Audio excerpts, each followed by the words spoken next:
When you want it the most, there's no easy way out. When you're ready to go and your heart's left in doubt, don't give up on your faith. Love comes to those who believe it, and that's the way. When you want it the most, there's no easy way out. When you're ready to go and your heart's left in doubt, don't give up on your faith. Love comes to those who believe it, and that's the way it is. Hello, my fellow Schwoke Lords. Welcome to the best episode of Cancel Schweezy, the show where we take these kinds of things with a little sense of poise and rationality. Well, thank you so much for coming on the show today, checking out the show today. Some of you want to be enlightened, and that's why you've come to the show, Cancel Schweezy, hosted by me, the Foreplay King, who's also goes by Schweezy. His name is in the title of the show. Folks, you know what the fuck's going on here. Welcome to the show today. We got a lot of great topics. Probably not great to anyone. Probably not even me. Actually, I guess they're kind of great to me. Anyways, though, I'm here to enlighten you. I'm here to help you handle these kinds of things with, a little bit of sense of poise and rationality. That's what I'm here for. This is the type of guy you're getting. And, yeah, go check that shit out. Just some updates. I have an EP, if you didn't know, called Ride or Die, out now. It's been out for over a month, almost 2 months. Around like Valentine's Day, it'll be 2 months. Ride or Die. Ride or Die, bitch. So out now on any streaming platform. Most people do Spotify. I do Spotify. Some people do Apple Music. It's on there too. And there's people who do the other ones. It's on there. I don't know if it's worth it to be on there, but it's on there. And you definitely need to check it out, folks. Great songs. Some songs I believe are some of my best work. And if it's my best work, then you'll like it. But you can always like and subscribe to this podcast. We do have a show on video now, so you can go check us out on the YouTube page. Hit the subscribe button there. You can leave a like and a comment on the YouTube page, and you can also leave a like and a comment. Basically, wherever you're getting your music and shit like that, not music, your podcasts or anything, go check it out. Leave a review. Reviews are very helpful still to the show. I don't think you can leave reviews. I think you can leave reviews on YouTube, but it's different from normal reviews. So maintain that kind of thing with a little poise and rationality as the goal of today's show. Like and subscribe wherever you're getting your podcasts, especially on YouTube. We're still building up that platform, and that's one great way to support us. I stream video games. We're on Twitch. I'm doing Thursdays at 8 p.m. Central Standard Time now. I've been playing Fortnite. I may go back to Breath of the Wild. I kind of decide the day of what I'm going to play over on Twitch. Right now, there's not a lot of new games. So, I'm just been hanging around on Fortnite for a bit. Might go back something else. We'll see. I haven't decided yet what I'm going to do video games wise, but it's really fun. Sometimes I get other people on. Sometimes I just call my friends and force them to talk to me. So that's fun. And everyone likes Micah and Josh, and I think that's everyone I call. And then DJ, Steve, they come on too sometimes. So it's a good time. It's a good time to hang out. But also, most importantly, though, we do have a Patreon page. The Patreon page is only one tier right now, $5 a month, gets you access to ad-free episodes of this show, so you don't have to hear me ramble about our great sponsors. During the show, you just nonstop schwokeness, and that's really cool, and it's the best way to support me directly. Also, I forgot with the Twitch page, if you do have an Amazon Prime account, with Twitch, how they work, there's two different buttons. There's a follow button, which is free. Everyone's free. You definitely have to do that if you have a Twitch account. It's free there, but if you want to financially support this show, there's a subscribe button. And the best thing about the subscribe button is that if you have an Amazon Prime account, which majority people do, you can go on Twitch, combine it to the account, like get them merged together, and then you can press the subscribe button. So basically, typically a normal subscribe is around $5. So when you think about it, when you already have an Amazon Prime account, if you don't use that, basically Jeff Bezos gets an extra $5 a month. And that man has too much money. And that is not very cool of you to be giving Jeff Bezos more money than he already has. So make sure he loses another $5 a month by smashing the subscribe button, using your Amazon Prime account, and because you're already paying for the Amazon Prime account, basically not losing any money there. But no, best thing you can do if you don't want to subscribe on Twitch or Patreon, just like and subscribe. It's the easiest thing you can do on this show. So before we get into our first article, for those of you who have been following the show and listening to the opening cover, I have been trying to figure out the song that ends with the chorus ending with "That's the way it is" for a while now, because I've been singing that during the show and I didn't know what song it was. I couldn't figure it out. I mean, I obviously knew of the song because I was singing it. I didn't just like come into my head and out of nowhere, but I couldn't remember title, artist of the song. And so instead of someone telling me, I did what every person who's not a boomer can do, and just Googled it. And turns out the title of the song, what I've been singing, is the title of the song. And I can't believe I couldn't remember a Celine Dion song. But yes, I figured out it was. So all these questions I've been going on for weeks and weeks about was solved in 5 seconds of a Google search. So folks, if you ever have a question about anything, before you embarrass yourself on your own podcast, Google it. That is, really the easiest thing you can do there. Just Google. Google has everything for the most part. If it doesn't, it's like iPod repairs, which is like almost been scrubbed from the internet.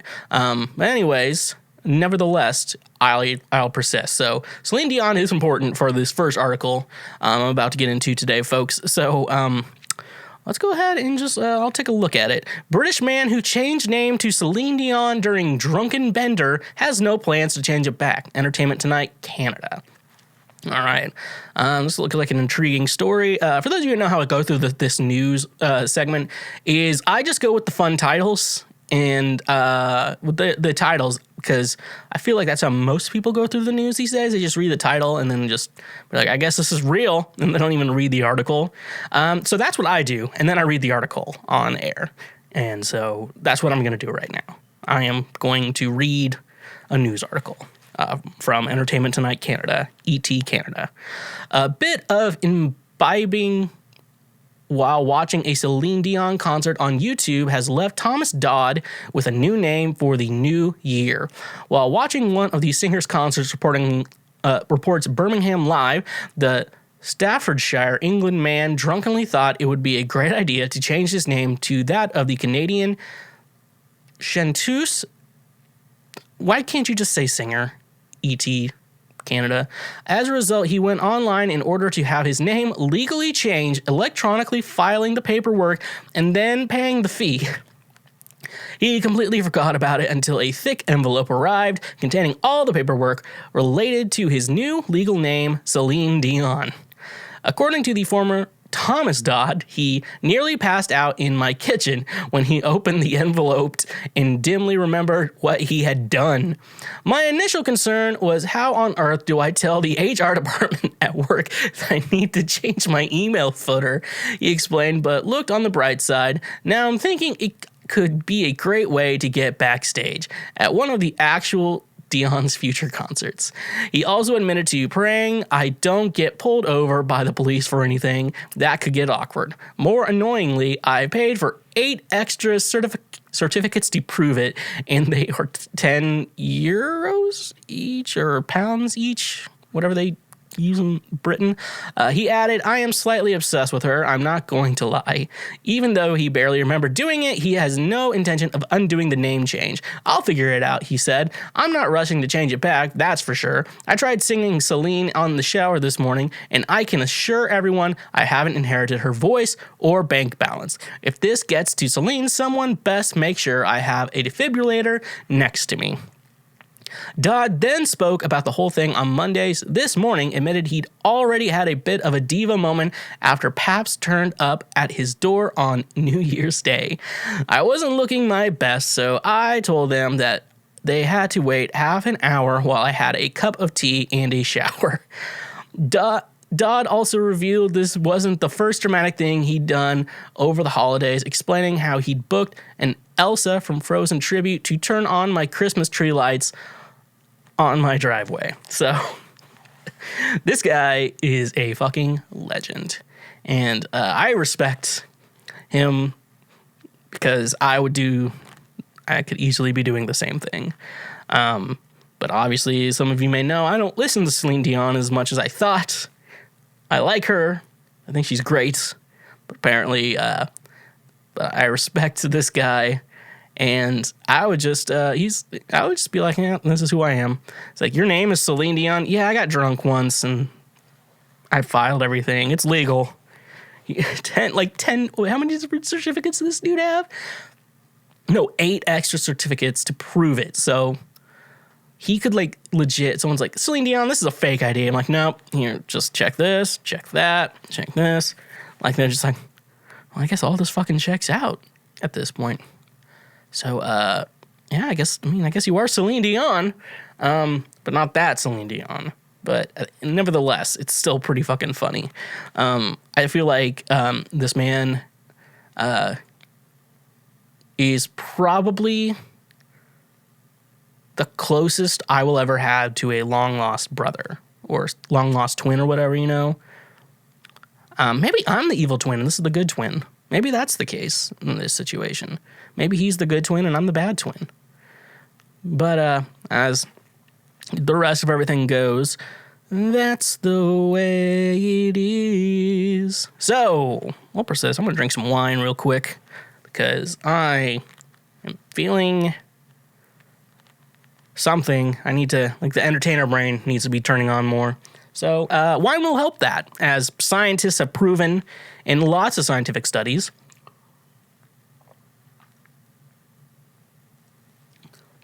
See that? That's self-control. I didn't drink the whole glass. Also, I never get why people fill wine glasses half full. Stop being a fucking coward. Fill it all the way full. Or enough where it's I'm not gonna it's not full to the brim, but don't be stingy. All right. So this is either good news or bad news, depending on your stance on human ethics and beliefs in our justice system. Nevertheless, this is from Fox 5 San Diego, owner of the best news. I got mine. O.J. Simpson receives COVID-19 vaccine. Fox 5 San Diego. So for those of you who wanted me to cite my source, O.J. Simpson announced on Friday that he received his COVID-19 vaccine. He posted to Twitter saying, "Get your shot. I got mine." That didn't. Oh, he stabbed him. He didn't shoot him. Okay. Along with a photo of himself receiving the vaccine. Just 3 hours after sharing the photo, the 73-year-old had thousands of responses.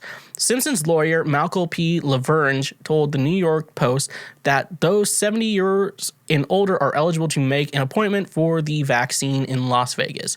There are still dozens of coronavirus vaccines in development around the globe.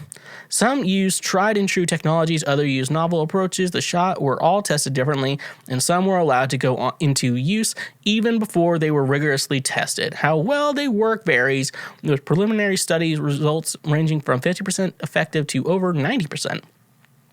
So far, regulators in different countries have allowed use of the about a half a dozen, mostly under emergency use provisions. A few more are getting close. The ones available now all require 2 doses, given weeks apart. So, I was hoping that would be a little bit funnier than it was. It was not funny. Fox 5 San Diego, I come to, if you make a headline that I think is funny, you need to hold up your end of the bargain, because technically, yes, he is eligible for the vaccine. But also, can we talk about the vaccine for a second? I'm not an anti-vaxxer, folks. I've met a lot of women, and that's when when you meet a stupid woman, you meet a woman, and she's like very attractive, and then like you hear her talk, she talks about like vaccines and shit, and then you learn like, oh, that's why you're single. You're fucking stupid. So with the vaccine though, like there's a weird thing. I saw something, and I can't quote this, but so Moderna and Pfizer are the ones with the working vaccine. Technically, are the only ones with the working vaccine approved by the FDA. So the only ones with vaccines not made out of some meth head's kitchen. And so wouldn't it make sense? I mean, I obviously understand the business point, but also I also don't think medication and vaccine should be a for-profit industry. So wouldn't it make sense to, because there's a lot of generic brands out there that could be making generic versions of this. Wouldn't that make more sense? Because you got to admit, people who own like Pfizer and shit, like they could take a little bit of a hit that way, because it's kind of like one of those things where I see if they let just what the hell, the generic companies get the vaccine kind of made and get going. Obviously, they take a little bit of a cut from that, but at the same time, though, it's kind of like buying something that's really expensive. It's like me buying like a really nice coffee grinder and like a French press, or I don't have what the hell is the like a hand thing. I cannot fucking remember the name. Someone's gonna be on my ass about this. What the hell? Like the hand pour system, the one that's really popular. Fuck, I'm just gonna Google it. Because I have a Bodum version of one. I cannot remember this. I cannot believe. Cannot believe. What's the big popular one? What the hell? Okay, so I'm gonna look it up. Chemex. A Chemex. Okay, folks. Calm your tits. I remembered it. I remember. Some of you were like, it's a fucking Chemex. It's a fucking Chemex. I listen to podcasts too. Calm your fucking tits. Okay? I know when people are thinking of something. Oh, honestly, here's a horrible story. So I took when I was in high school, I was in like a math class, but it was one of those like classes like you had no friends in the class. And so like it's just kind of, so it's like, quiet time, like you just sat by yourself, just kind of like off in space or whatever. But then there was like a bunch of, I guess, technically the popular kids, and they started bullying this nerd. He didn't shower, so he had it coming. So I'm not like defending him or anything. But one time, like they were just bullying this kid, I guess, about something. And then they like somehow Harry Potter is like, oh, what's your owl? Like, and then they were like trying to guess the name of Harry's owl from Harry Potter. And I'm a huge Harry Potter fan, so I know all this shit. And so they kept trying to guess it, and it was annoying me so much. I was like, it's Hedwig, okay? It's Hedwig. And they're like, thanks. And then they went back to bullying this kid. I'm like, that's probably not a good. But now I get to tell that story on a podcast. So, yeah. And how did this conversation start? Oh, yeah. O.J. Simpson getting vaccinated before me. But also, I have the means to not be around anyone. Sometimes because I don't want to be around them. Other times, it's because I live alone. And that's pretty great. And that's what we can do. Okay. We're going to move on to the next article. Just looking at the title here, we're going to be in for a doozy, folks. I'm going to read the article before I get another chug of wine, some boxed wine, Boda box. If anyone can represent like a wine, beer, or like seltzer line, I will gladly drink that on the show. Like, I will obviously probably like it because, like, most of that shit it's probably like. But I will, like, keep all my casings, like, this is only for Cancel Schweezy and not other times.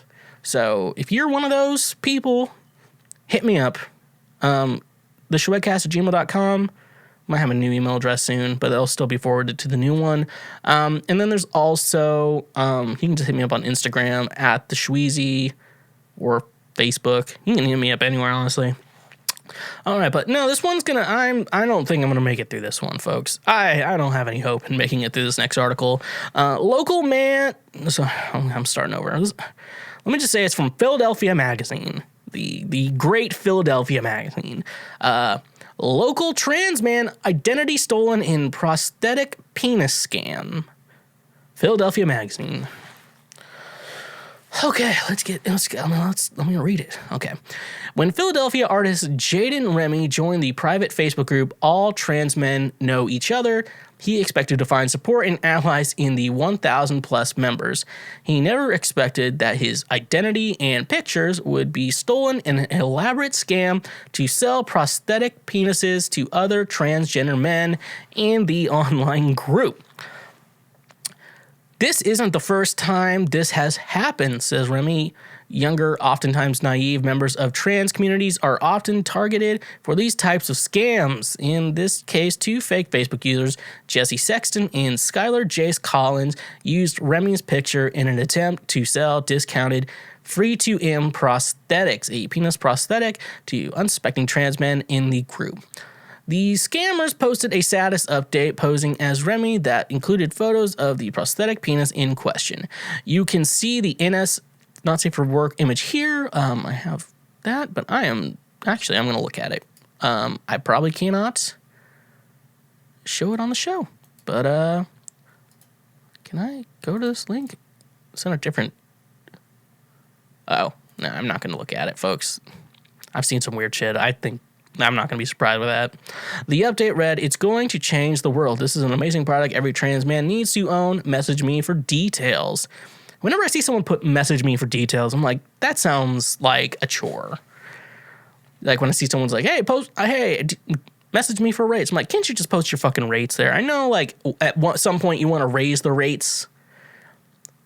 But you can just say at the future time, like, yeah, I raised my rates. So when Remy reported the fraudulent activity to the Facebook group administration, he was banned and blocked from the group.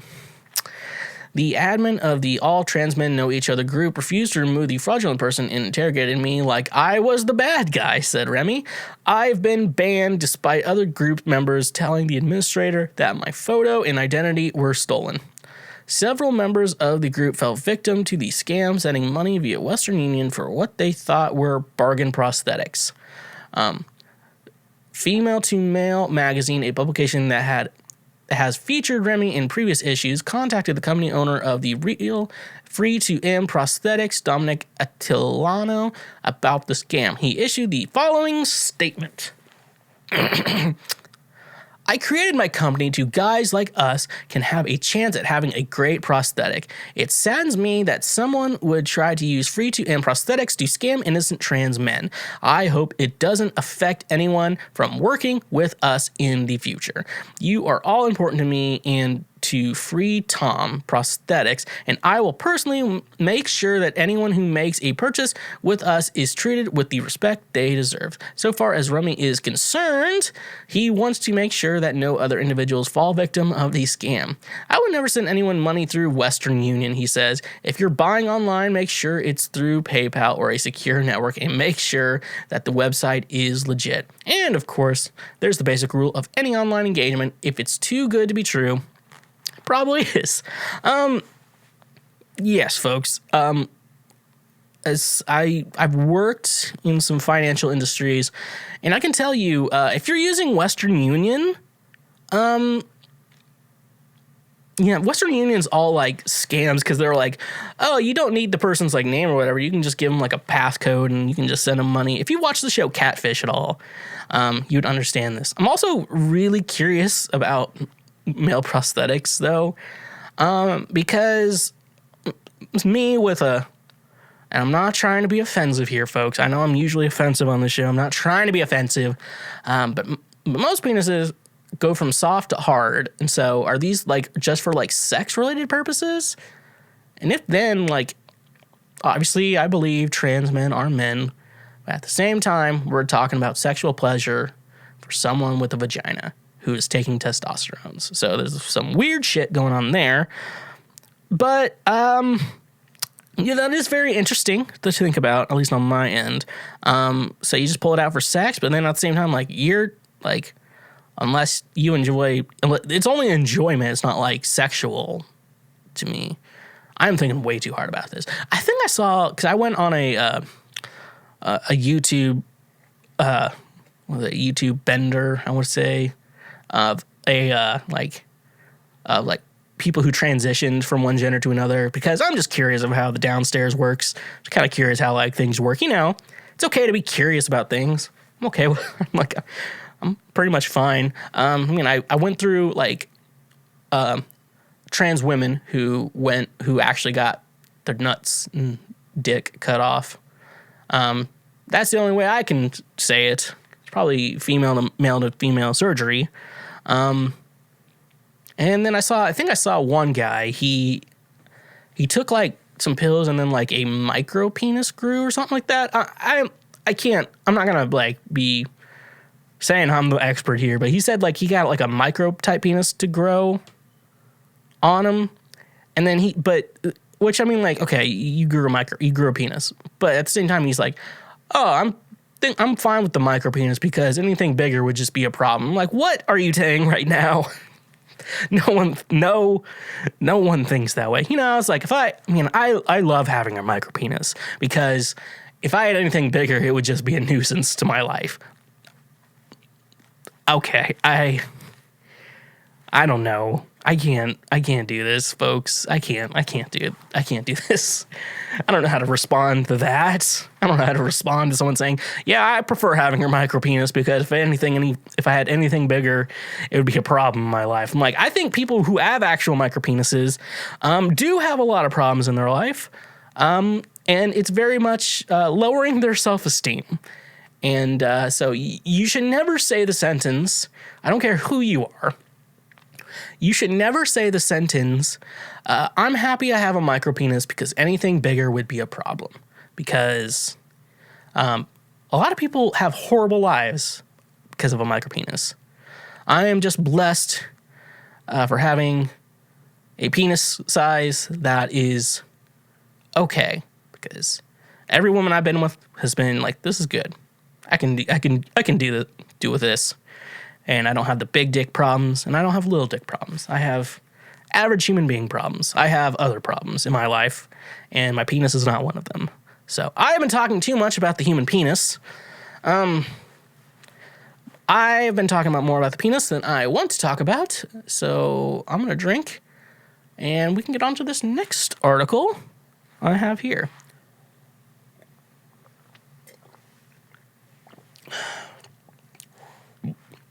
All right. So, this is a very popular article. This is a very popular subject going around right now. And obviously all of us at Cancel Schweezy wanted to get into it, but we wanted to make sure we got it from the best source. So, Page 6, a valuable news source to everything Cancel Schweezy related. And a journalist company empire, that should not be given any thought ever to anything serious, but it's been living rent-free in my head. Page 6. We're going to go through their perspective on the current issue of what we have here. All right. Morgan Wallen suspended by record label after using N-word. Page 6. Page 6. With previous hits as... Bella Thorne's boyfriend is touching her butt. They're going to get into this issue of Morgan Wallen using the N-word. Morgan Wallen's record label, Big Loud, has suspended him indefinitely following video of him using the N-word. In the wake of recent events, Big Loud Records has made the decision to suspend Morgan Wallen's recording contract indefinitely. The company's statement reads... Republic Records fully support Big Loud's decision and agrees such behavior will not be tolerated. Earlier on Wednesday, I heard an Cumulus Media both decided to remove the 27-year-old country music singer's music from their station. In light of Morgan Wallen's recent actions involving the use of a racial slur, we have made the decision to remove his music and content from our station effective immediately, an iHeartRadio spokesperson told Page Six on Wednesday. Cumulus Media, the second biggest radio chain in the U.S. after iHeartRadio, made the decision, Variety reported. A rep for Cumulus didn't immediately return Page Six's request for comment. SiriusXM and Pandora, which Sirius owns, also have pulled Wallen's content from their airways, a rep from SiriusXM confirmed to Page Six. The swift decision comes hours after Wallen apologized for using the racial epithet. Okay, Page Six writer, you don't know what that word means either. You Googled it.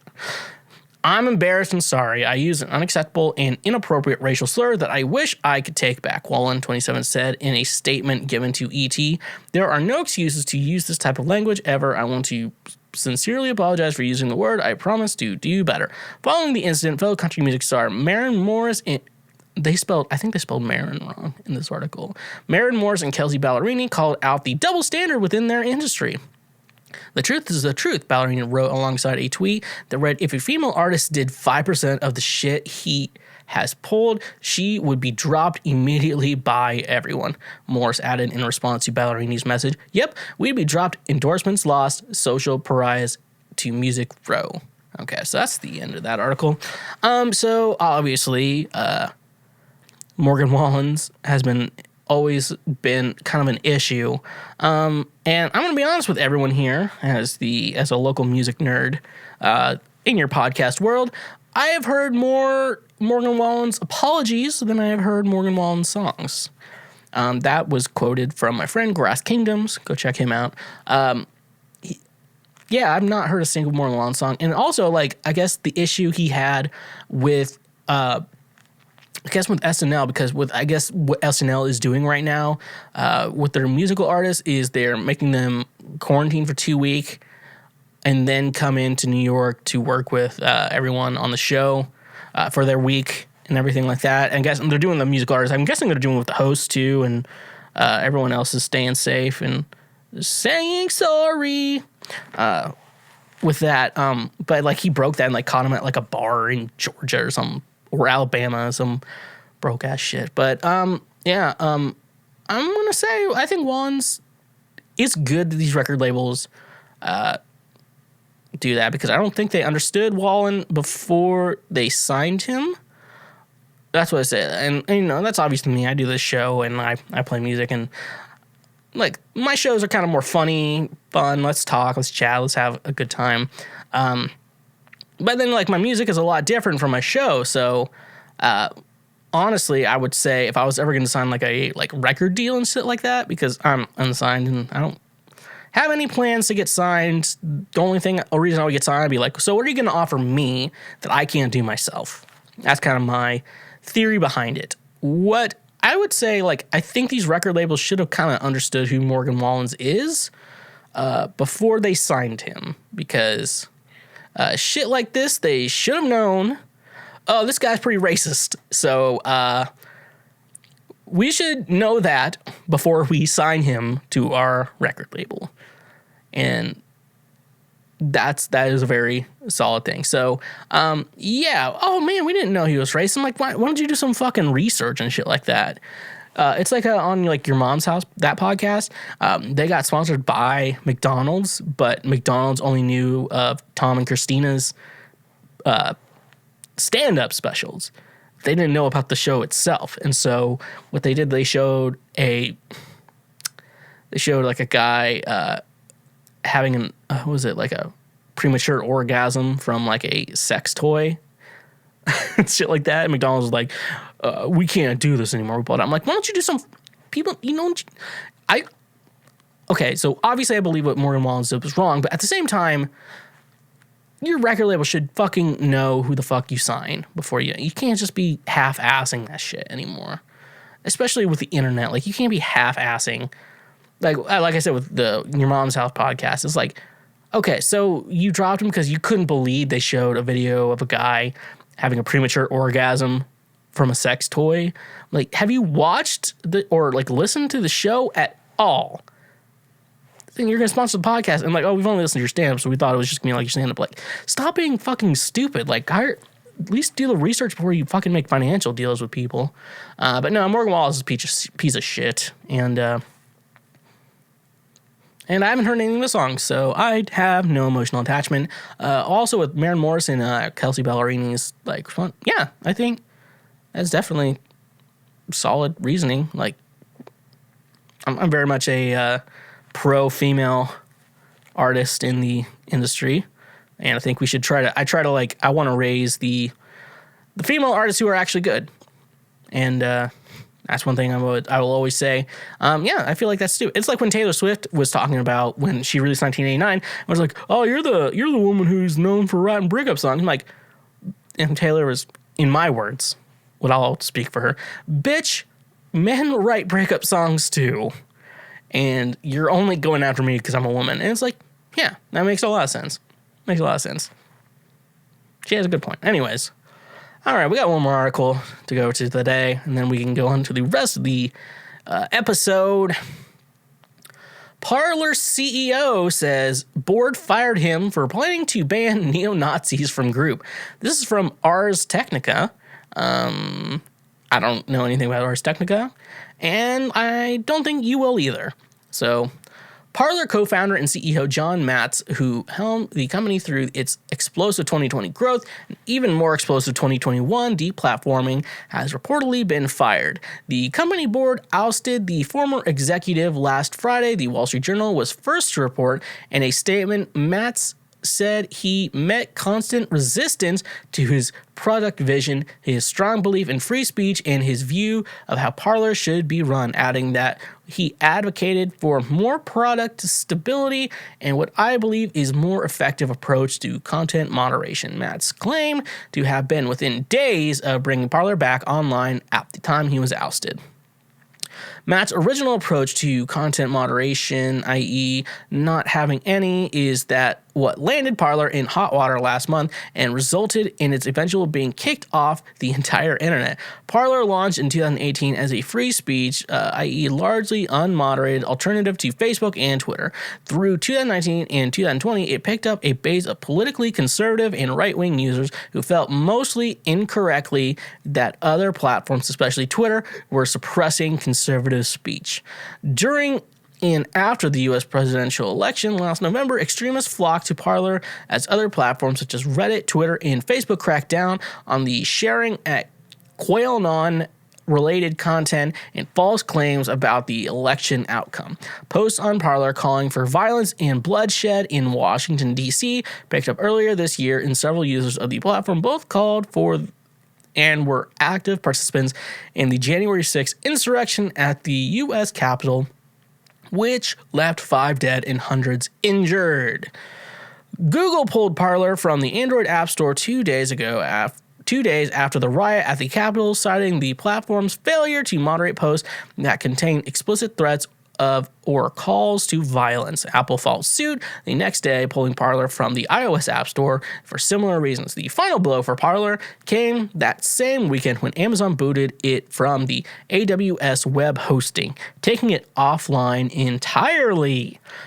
Parler filed suit against Amazon as it went dark, petitioning the court to reinstate it on the grounds that the tech giant broke both antitrust and contract law when it stopped providing service to Parler. However, subsequent filings in the case made clear that Amazon had warned Parler for months about some of the egregious content on the site, and judge rejected Parler's plea for immediate reinstatement. Matt's hoped to bring Parler back online quickly, he said, and to have it restored to both the Google and Apple mobile app stores. To that end, he proposed expanding automated content moderation on the platform, as well as a full ban on people in groups tied to designated domestic terror organizations, adding, there are a lot of neo-Nazi groups that would fall under that category. Conservative talk show and online personality Dan Bongino, I don't know how he's white, who was invested in Parler and who is on the board, dismissed Matt's claim. John decided to make this public, not us. Bongino said in his online talk show. He added, we could have been up in a week if we would have bent the knee to Amazon, Apple, and Google. He and the rest of the board, however, apparently have no interest in meeting tech platforms' terms. The vision of the company as a free speech site and a stable product immune and hardened to cancel culture was ours. Okay. So, I'm supposed to have thoughts about this.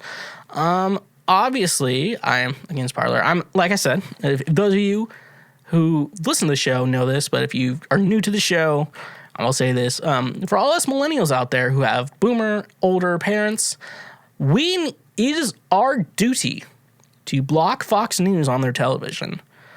I remember when my parents tell me if I did a certain thing, and they'd be like, if you do that, you're going to be in big trouble. And now I do that back to my parents.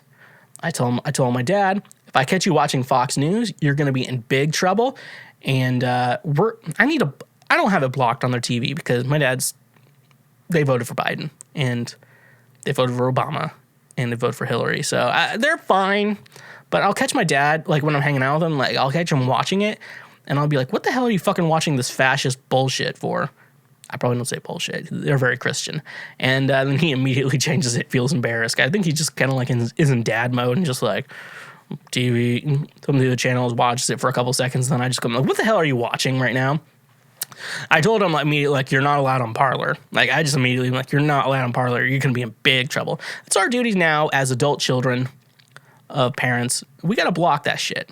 And if they complain and are upset about it, it's their loss because you know what? They lost their privilege to watch fascist propaganda. And we should not be allowing our parents to be consumed by fascist propaganda. It's like you meet like these super conservative Christians and at the same time, it's like, what do you watch for entertainment? Like all this entertainment's like liberal shit.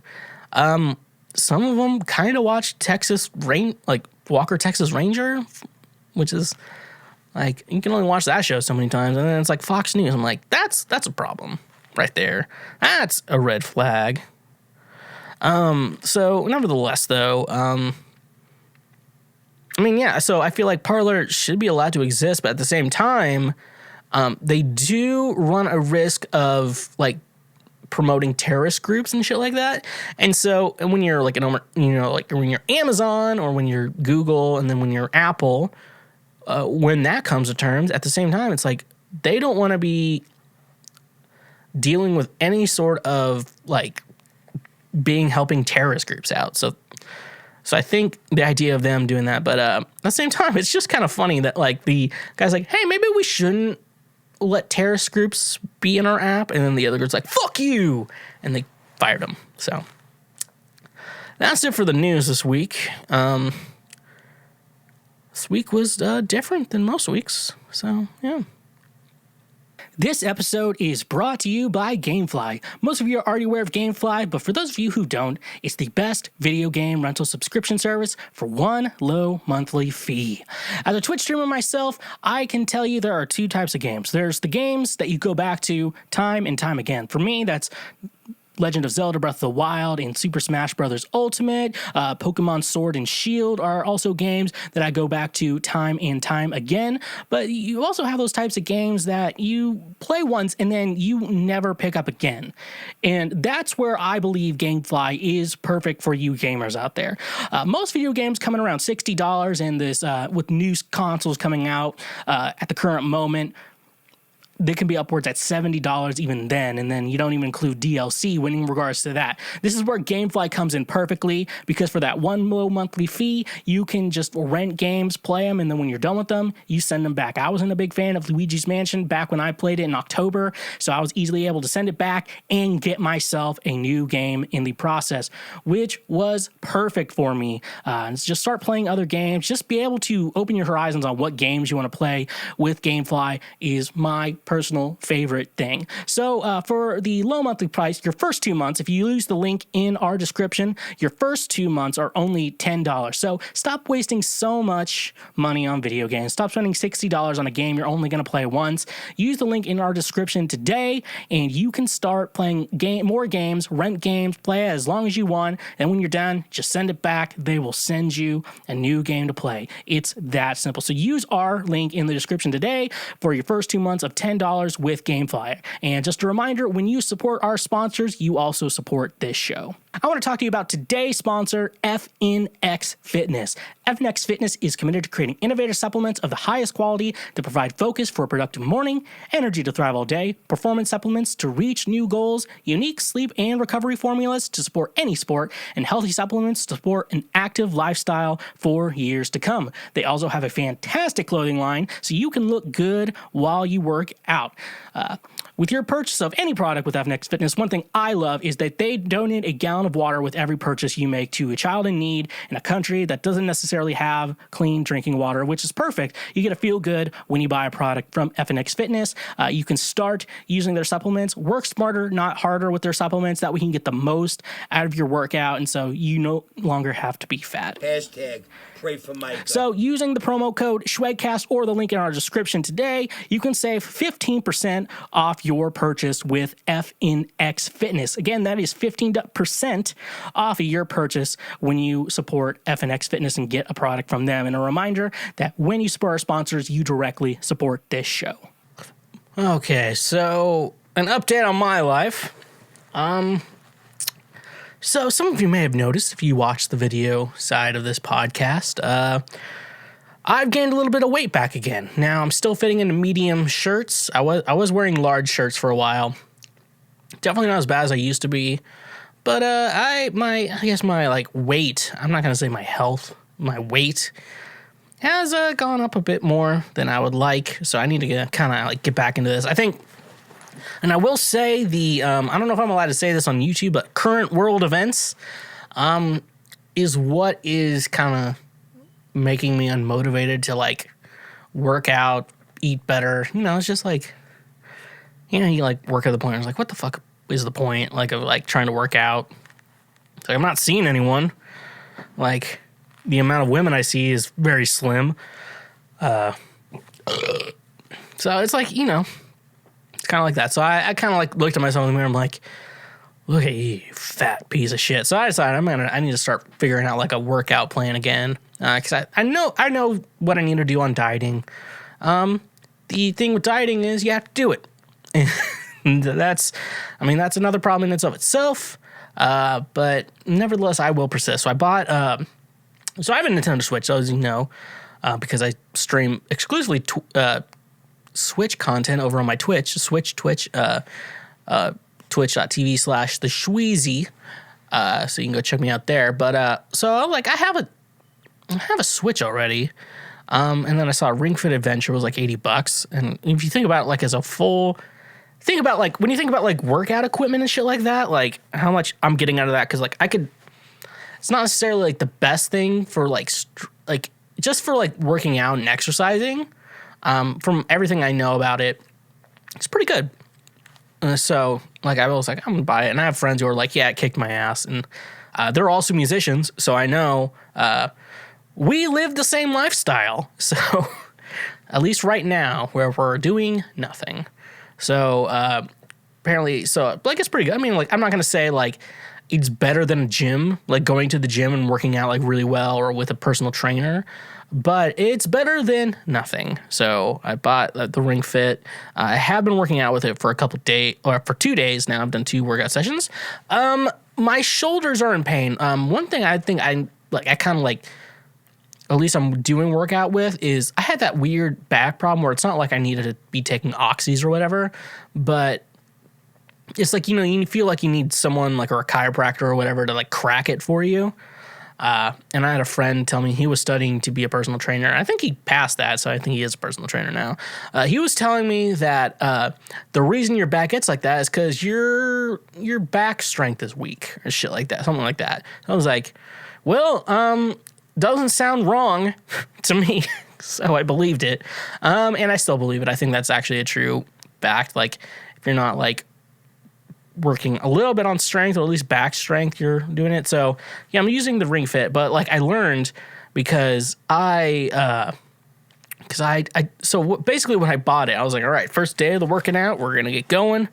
We're going to do this. And let's go full throttle.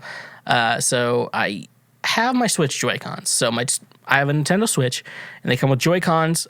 They attach to the system. You can detach them and hold them in different hands. I think they're weird in handheld or in the grip. So I bought a Nintendo Switch Pro controller, which is just beautiful. It's worth the money. So I did a shell swap on it because I was like, I want it to be gold because I'm the king. I'm the 4-play king. It's going to be cool. So I do the shell swap, and I never do it in handheld mode or any like wireless stuff like that. So it's never really a big deal. And so I haven't noticed this since like April when I did this shell swap. I remember when I tried to play Mario Odyssey, it was just weirdly not connecting for some reason. I just didn't think anything of it, and then use the Pro controller for it, which is not the best way to play Mario Galaxy on the Nintendo Switch, from what I've been told. But nevertheless, I persisted and just played on that. It was no big deal.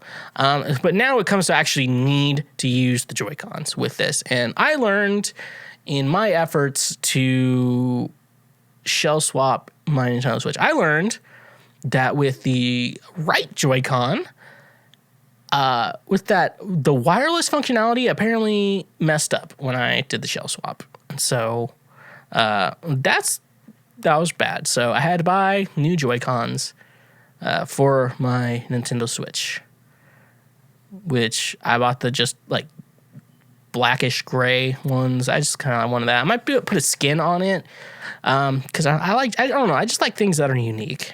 It just makes me feel like I have on my MacBook, I have like the old retro rainbow Apple sticker on it. I don't know. I just like custom things. So I might put a shell. I'm not going to do a shell swap ever again because it is way too hard. And apparently I messed it up and didn't notice. So that's the way it is. But no, I got just some generic blackish gray Joy-Cons on it. It kicks your ass, but also at the same time, it's like if you have a specific like goal, it's only good for like if you're fat and you need to like fucking exercise to lose weight. Like that's all it's good for. I don't think it's actually good for like any specific. It's just helps you work out. It's kind of like my mom really likes the Firm DVDs, if you know what that is. I don't guarantee that it really makes my mom skinnier, but she also runs or jogs, and she does it like first thing in the morning. Like she wakes up,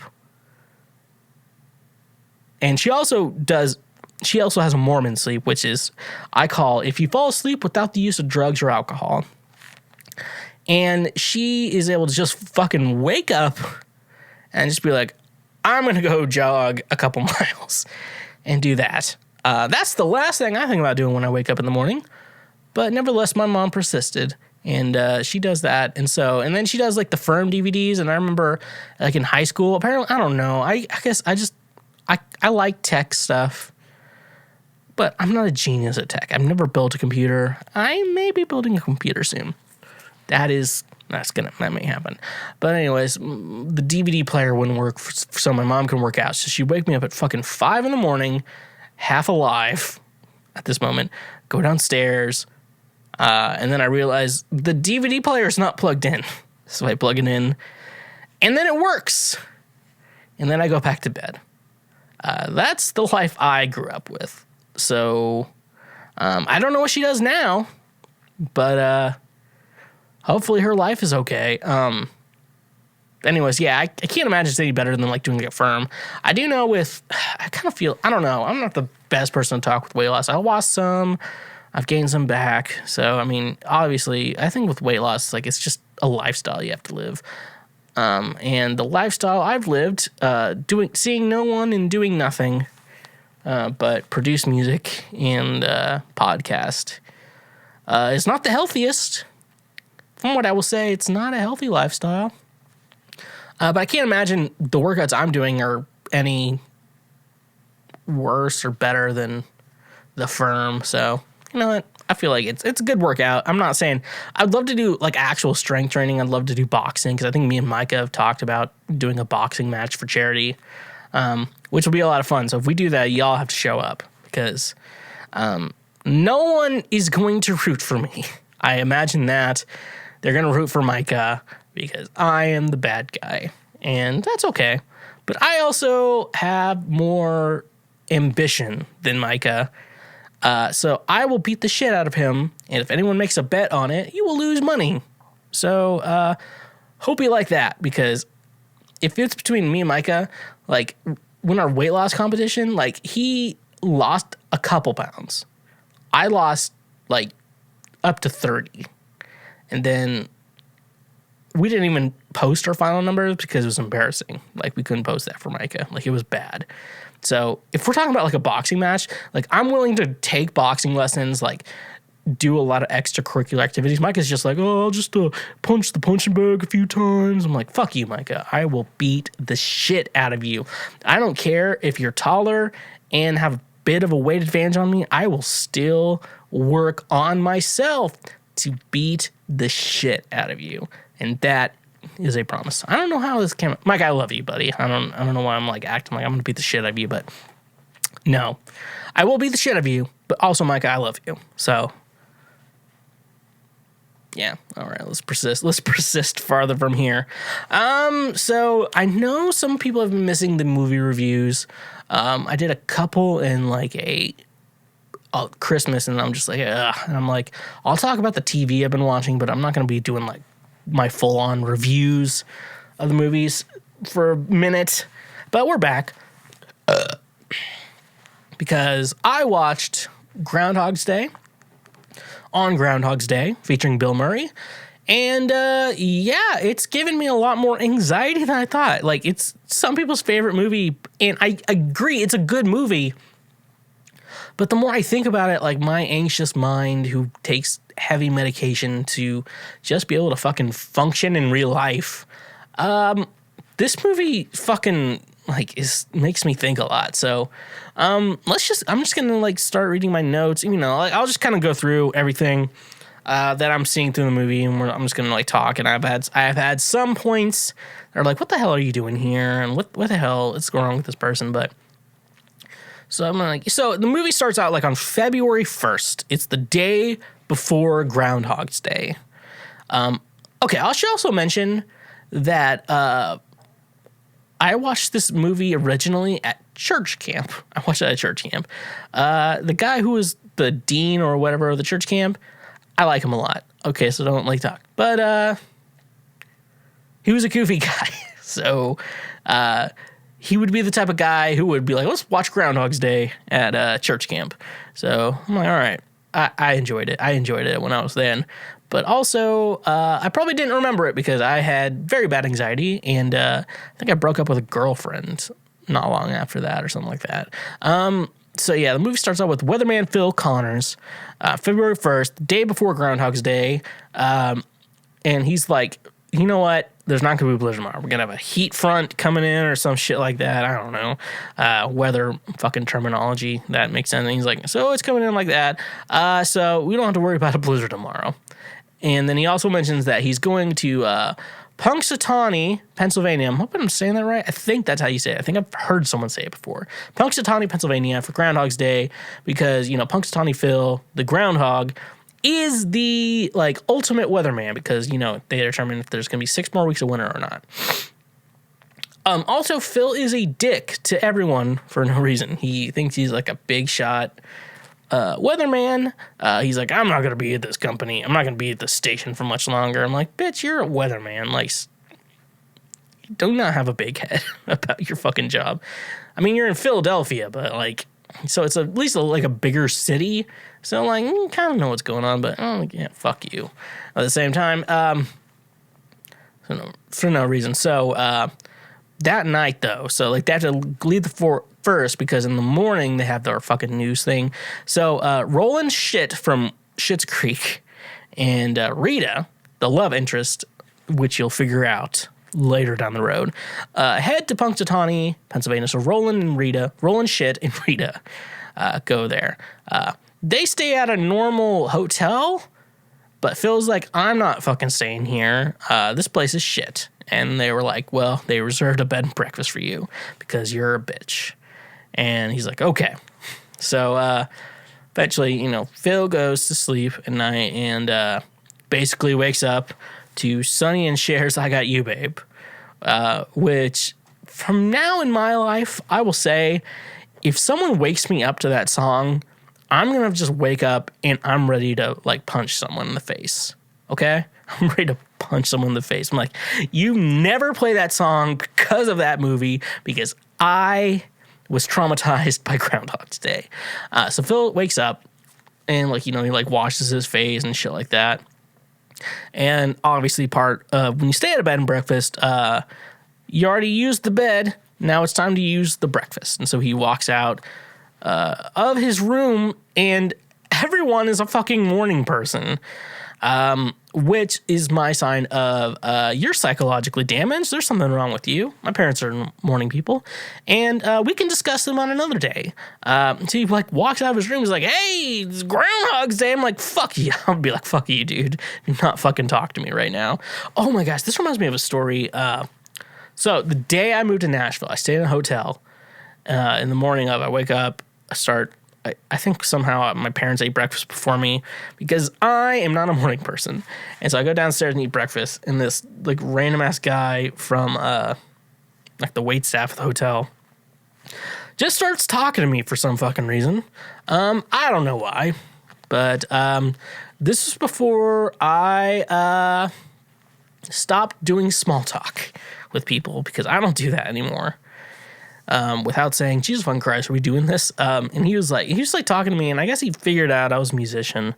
By the way I looked. And I was not trying. I was in gear of moving into a home, very far away from anyone I know. And and then somehow he brought up in conversation, I'm related to Conway Twitty. I'm like, the one from Family Guy? Why are you bringing this up to me right now? It was very weird. That was a very weird interaction. Why would you, are you trying to impress me? Because that doesn't impress me. And also, I'm just moving here, meaning I'm nobody. So anyways, okay, back to the review we have on hand. So he goes down, gets breakfast. He has small ass talk with the lady, and then he goes off to do his job, reporting on the Groundhog's Day. And Ned Ryerson runs up to him and approaches him. If you didn't know, Ned Ryerson is the embodiment of all my anxiety ever. Of someone running up to me and they're just like, and I'm gonna use my Christian name, Sam Schwegler, is that you? And I'm like, and you don't remember this person at all. You don't know how much anxiety it gives me, because it's also because you have the one side of, I don't want to fucking talk to this person right now. Then you have the other side. They know you. They want to talk to you about something you don't remember. I've been into this before, and I don't know how I fucking dealt with that shit, because I don't know. And Ned Ryerson gives me so much fucking anxiety, and like if that's everything, someone comes up to me, tries to get me to fucking remember who they are. There's a Nashville thing I know.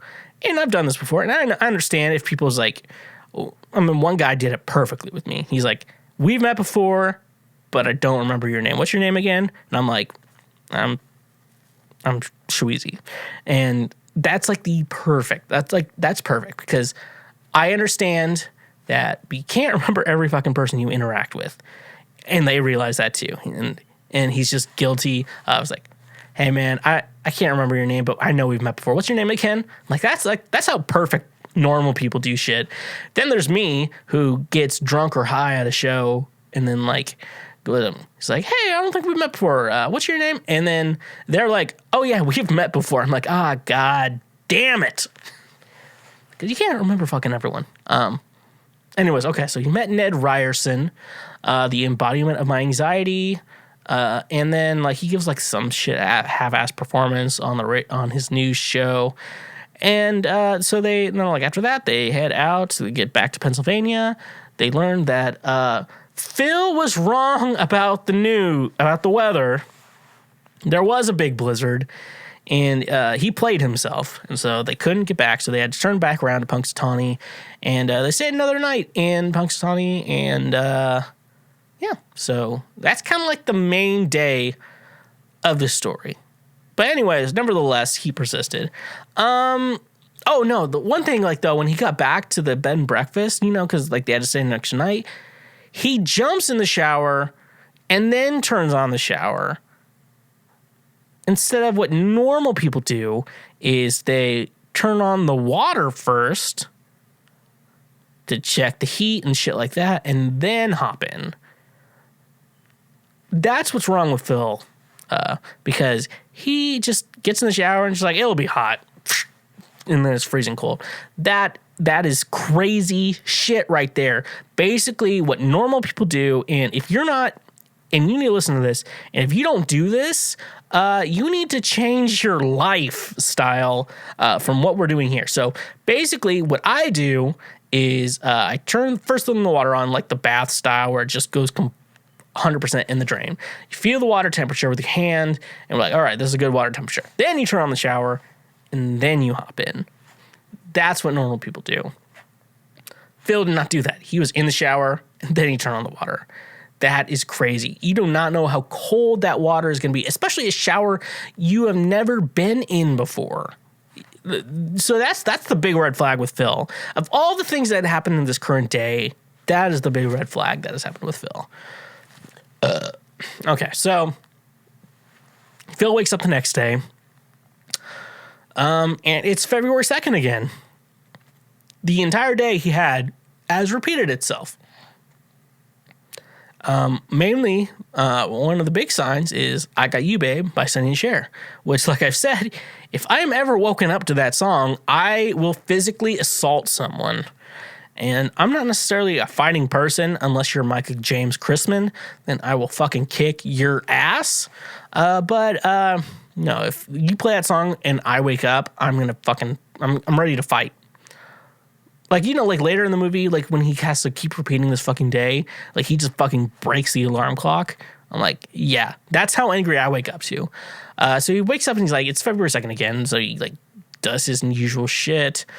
He walks out and everyone's a morning person. I'm like, what the fuck is going on?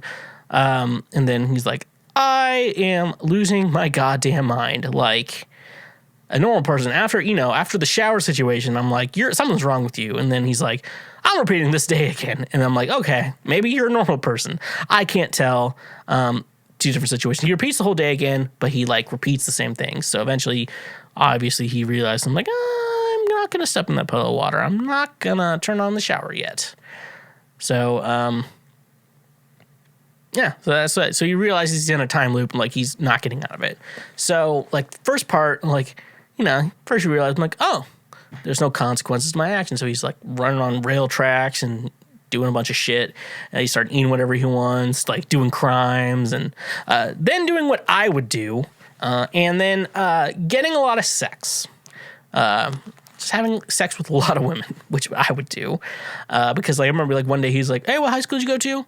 Oh, what was your name? Where'd you go to?" And then like he pretended he went to high school with her, and then had sex with her and shit like that. That was cool. I think like that was the coolest part, and I would have made sure because like at the point like you realize like you're in a time loop and you don't know how to get out of this time loop. Just like, let's have some fun for a bit. I like that part of the movie. He's just having fun and doing shit like that. But so I would make sure every woman in Punxsutawney, I'd be like, you're all on every single woman. We're not going to sleep with married women, people. We're not that kind. And I'm gonna be like, I'm going to make sure I check all of you off the list. So that's kind of like the first part of like what he does with the time loop. Then he decides to go for the forbidden fruit, which is Rita, which is like the producer of his news show. And so he'll spend each day and like tweaking every individual moment just to make sure it's all perfect for her. And at one point he almost gets it. And then she's like, something's weird about this. I'm out. And then like Kramer, like, I'm out. And then she's like that. And then Phil keeps trying to recreate every day, but then like his acting is terrible. So like he keeps fucking it up. She's like that. And then like, yeah, it's like there's no way he's getting Rita. And then Phil gets super depressed and is like, I'm gonna kill myself. And I'm gonna be honest with everyone. Like, he attempts it multiple times and fails each time. I'm gonna be honest, I would be doing that like after the sex part. I'm gonna be doing that immediately after. I'm like, I'm not gonna find fucking love. I'm just gonna try to kill myself. And he realized he can't like kill himself. And that's the part that started giving me anxiety, is like, what if I start trying to kill myself and I can't do it? Because I guess if you've ever been suicidal, like this idea of like failing suicide, like everyone who's done that is like, oh, I'm such a fuck up. I can't even fucking kill myself. And like, that's the idea with like this. It's like, it's super sad and it gives me so much anxiety. People are like, this is my favorite movie. I'm like, how do you watch this without having fucking anxiety? Like, this is like my nightmare, like reliving the same day over and over again, at least like a mid-tier day over and over again. Like, he steals a groundhog, takes the truck, and then just fucking drives off a cliff. And you're like, oh, yeah. And I had some fucking Facebook friends like, oh, what happens if I repeat a day? I'm like, what? It's called, your life is over. Like, it's over. I don't know. It's just, he attempts to kill himself in like every single way, and none of it works. And so after like a million times trying to kill yourself, at that point you're just like, well, I give up. Maybe I'll try to make the world a better place. And so like he'll do piano lessons, I guess. And so he's like, I'll give you $1,000 if you give me a piano lesson. And then the teacher's like, all right. And she kicks a child out of a piano lesson, which is the funniest shit to me, because I could do music lessons and I could do that for the same situation. I'm like, I'd do the same thing. Give me $1,000. I'm like, all right, yeah, that kid's getting fucking out of here. And so they kick the small child out, and like he tries to save people's lives. There's like that one homeless guy, like, who, regardless of the situation, always dies, and that's fucked up. We talk about this movie like it's a fun movie. It's not a fun movie. There's a lot of drastic things that go on in this movie. It's a dark movie. Like, we need to stop talking about fucking Groundhog's Day like it's a fucking fun, happy movie comedy. Like, it's a good movie, but it's also very fucking dark, and we need to stop treating it like it's not. But no, the kicking the small child out of the music lesson was funny. And like, he's saving he learned how to like save everyone's life. I'm like, oh, you choke on your steak here, you die here, you die here. And then like, he just makes sure everyone's life moves in a like perfect succession or whatever. So like, he's repeating all these days like over and over again. Eventually it like all leads up to like this bachelor auction. And Phil has been there so long that he's just mastered the piano. And his teacher's like, you want to like play a song with my band that I gig with? And this is the kind of teacher, like, yeah, she plays piano, but I can't imagine she plays in a band. She just probably plays by herself. But she's like, that's my student one day. And then eventually Rita walks in on Phil, like, you know, just fucking ripping it at the piano and shit like that. With Rollin' Shit. And Rollin' Shit, for some reason, has a date to this dance. And then, like, Rita learns that everyone in the town loves Phil because he saved all their lives and fixed all their life problems because he's been living the same day forever. And so eventually, you know, Rita's like, man, this guy has some fucking, he has a penis I want to suck. And so eventually the bachelor auction, Phil is a candidate, and then Rita bids like $300 on him, and then they go on a date that saves the day. But before we get to that, Rollin' Shit decides to auction himself off, and he gets bid for 2 mints. Now, if I was in that situation, a bachelor auction would give me so much anxiety because I don't identify as being ugly, but if I am a low bid, my self-esteem is going down, and that's it. But no, like him and but Phil and Rita bought Phil for a date, and Rita, like, they end up actually having a actual date together, and you know, they apparently go back to Phil's. They retire from when I kind of learned to Phil's hotel room. I'm assuming they had sex because, come on, folks, why would you not have sex?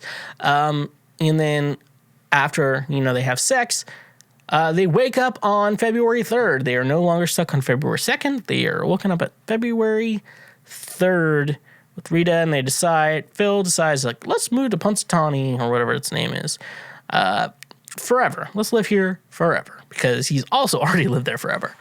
And so that's how the movie ends. Very sweet, very romantic, like, hey, that. So now I'm going to my thoughts on the show, the movie. So I looked it up, and someone's actually done the actual math. It lasted for 33 years and 350 days, so close to 34 years. Like, he was in this loop. So how many days he actually looped? 12,395 days, which is fucking insane. Like, I guess the people who made the movie were like, it's over 10 years he was stuck there. And they're, obviously if you're creating the movie, not doing, like, thinking about that much. But this idea, like, someone actually did the math. I'm like, 33 years, 350 days, like almost 34 years we're talking here. I'm 27, obviously 2021 now. Later this year, I will be 28. This is more than my entire life. Like, this guy has looped the entire day. And y'all know I have some bad anxiety. Like, this idea of, like, repeating one day for more than my entire life, that is crazy. I cannot believe someone has lived their life that way. It's insane. I don't know how, like, that works. And the more I think about it, the worse it gets. So I'm not going to think about it anymore. But let's get to the lesson of this movie. Ned Ryerson fucking sucks. And I hope you punch him in the face like some of the scenes Phil did. And with that, if you're a Ned Ryerson, die, because you shouldn't be talking to people. But also, if you're ever stuck in a time loop, the one thing that got Phil out of the time loop was sex with Rita. So sometimes it just takes one magical vagina to get you out of a time loop. And that is the moral of Groundhog's Day to Schweezy, is that if you're stuck in a time loop, find the one vagina that will get you out of it. This episode is brought to you by Duke Cannon Supply Company's Beer and Bourbon Box. Duke Cannon hails from a simpler time, a time when the term handyman was redundant, a time when chivalry wasn't considered old-fashioned. Duke Cannon's purpose is simple: to make superior quality grooming goods that meet the high standards of hard-working men. In the history of great duos, the partnership of beer and bourbon is even more important to our way of life than mac and cheese, or if you're across the pond, fish and chips. Comes complete with 3 big beer soaps, a delicious scented sandalwood soap made with old Milwaukee beer, a fresh citrus woodsy offering made with Deschutes Fresh Squeezed IPA, and a warm cedar scent made with Budweiser, and 1 big American bourbon soap, a rich oak barrel scented bar made with Buffalo Trace bourbon. A perfect gift for the gentleman who needs to appreciate a fine drink and a distinguished fragrance. Women love a distinguished fragrance, and this is perfect for that man in your life. Use a link in our description today, and that way you can get free shipping on your order over $20. And when you support our sponsors, you also support this show. This episode is brought to you by DoorDash. Are you depressed? Feeling too lazy to cook for yourself? Are you wanting to support local restaurants in your area because they're struggling due to the pandy? Well, DoorDash is here to save the day. If you don't know of DoorDash, they bring you food you are craving directly to your door. With over 300,000 partners in the US, Puerto Rico, Canada, and Australia, you can support your local favorites and your favorite national chains such as Chipotle, Wendy's, and even the Cheesecake Factory. Your favorite restaurant is still open for delivery, so download the DoorDash app using the link in the description of this episode. It's all contactless delivery to keep my community and yours safe. Get $10 off each of your first 3 DoorDash orders over $15 when you sign up using the link in the description. Again, that's $10 off your first 3 orders over $15 when you use the link in our description. And when you support our sponsors, you also support this show. All right, folks, it's time for me to give out relationship advice from the least qualified person on earth, probably shouldn't talk bad about myself. I'm trying to like live a life where I don't talk bad about myself, because apparently that's not attractive. But we're going with my track record. But I do know a lot of things not to do, and I will not do them. And I'm willing to call out bullshit. So this is the type of guy you're getting. So let's just get into it. My new boyfriend is horrible at sex. What do I do? All right. So I've been hanging out with this Aidenus of a guy at this wolf sanctuary I volunteer at, and he's one of the main handlers. So I'm just going to assume you like him. He's super sweet and super kind to the wolves. He spelled wolves wrong. And the other animals there. We've been talking for a while and became good friends. We've always had our lunch together. A lot has changed for me this year, and he's been there by my side. Things started heating up, and he wanted to hook up, but I told him I needed to build trust before, and he asked me out, and we started dating. Every night we hang out, and it's been great. So I'm like, okay. Finally, last night we had sex. I was so excited. He's such a sweet guy and these awesome broad shoulders, and he is just a great personality and physically beautiful. But the sex, OMG, why did it have to be so bad? He did all the foreplay right, but with the sex, all he did was go balls deep and grind. No jackhammering, no slow in and out, nothing exciting.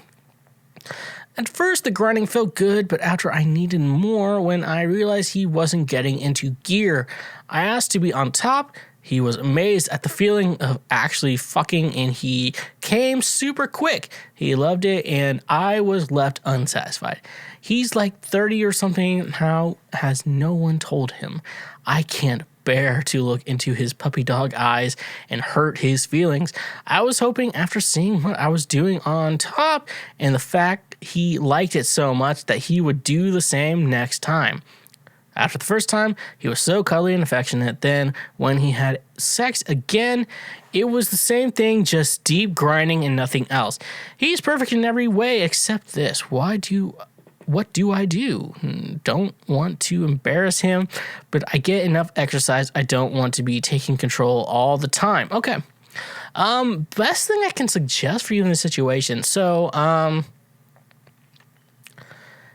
the only thing I can really say is he probably doesn't know what you like, and this is very much a woman thing coming from a man. But you may need to let him know what you like, and you can't just expect him to figure it out on his own.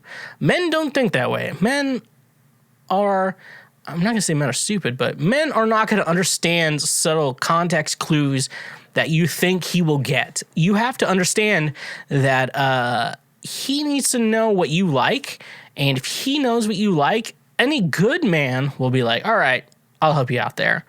And that's what that's what I do in my situation. I just kind of like organize this. I'm like, what do you want? And then like you're asking tons of questions, and then it's unsexy in my case. But in your case, you just got to let him know what you like. And once he knows what you like, he will help you out, and he will try to work with you if he's a good person. Because you said he's perfect in every other situation except this.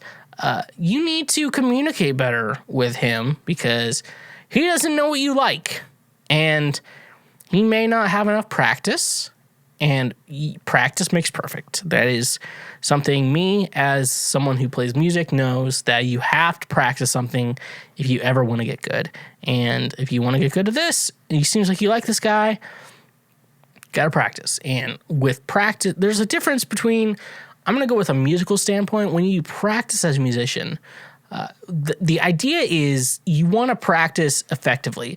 There's a theory where you could practice 6 hours a day, but that's you playing and you don't really learn anything. Or you could practice an hour a day. And when in that hour, you focus a lot on what you need to improve on from the teacher, what they've told you. And with that hour you've been given, the idea is that you're gonna spend that 1 hour a day improving on what your teacher told you. This is what you need to improve on. And so you work on what you need to improve on in your practice. Then you go back to your teacher and it's like, okay, You improved on this very well. Here's what you need to do next. That's the idea of what you need to do with sex. It's very similar to singing or playing the guitar because those are the only lessons I've ever took. So the idea is practice makes perfect. But also, you need to make good practice. Like I told Josh and Lucas on Drunk Church History, obviously with songwriting, like you need to write a lot of songs. But also at the same time, you need to practice writing good songs. You don't need to practice writing bad songs. And so that's the advice I give to you. You need to practice. You need to communicate on how it's going to get better. Because if you actually communicate with each other on what you like, dislikes, and shit like that, you're actually going to get better. So, nevertheless, she persisted, and that's the way it is. All right, next question. Am I obligated to tell my ex that I've met someone new? I lived with my ex for nearly 3 years, and I broke up with him last February. At the time, he said he agreed, but even though it's been a year, he still tries to maintain communication. He texts and Snapchats almost every day, and when we catch up over coffee, he'll say things like, well, our relationship was really good. I try to answer in a polite way without getting his hopes up. I normally do answer Snapchats, but will respond if he texts me directly, even though I'm not interested in getting back together. I do care about him. He's hinted that he wants to get back together, but I've made it clear that that's not going to happen. However, he was a big part of my life for a long time, and I don't want to hurt him. The thing is, a few months ago, I met another man that I really like. We've been going on dates 1 to 2 times a week, and our bond is getting closer. But I'm not sure if I should ask my ex to meet up and tell him that I met someone new, or just post a picture of my new guy on social media without telling my ex first. I'm in love with this new guy, and I want to show him to the whole world. But I also don't want it to come as a shock to my ex. What would you do? So I'm gonna make this very obvious, and it's gonna be very clear to most people. Your ex should not be in your life. There's very few situations where that works, and in this situation, it does not work. You should not have your ex-boyfriend in your life. What are you trying to maintain with him?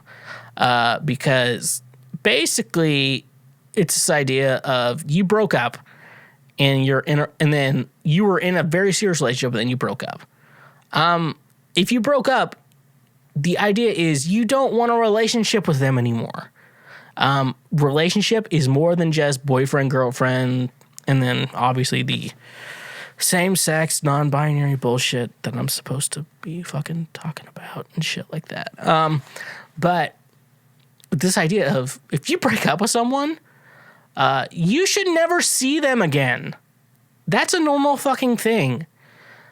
I mean, I'm friends, and we're like Instagram followers and shit like that on Instagram and shit like that with some exes, but we have maintained good boundaries of we want to know what's going on in each other's lives, but we don't want to fuck each other anymore.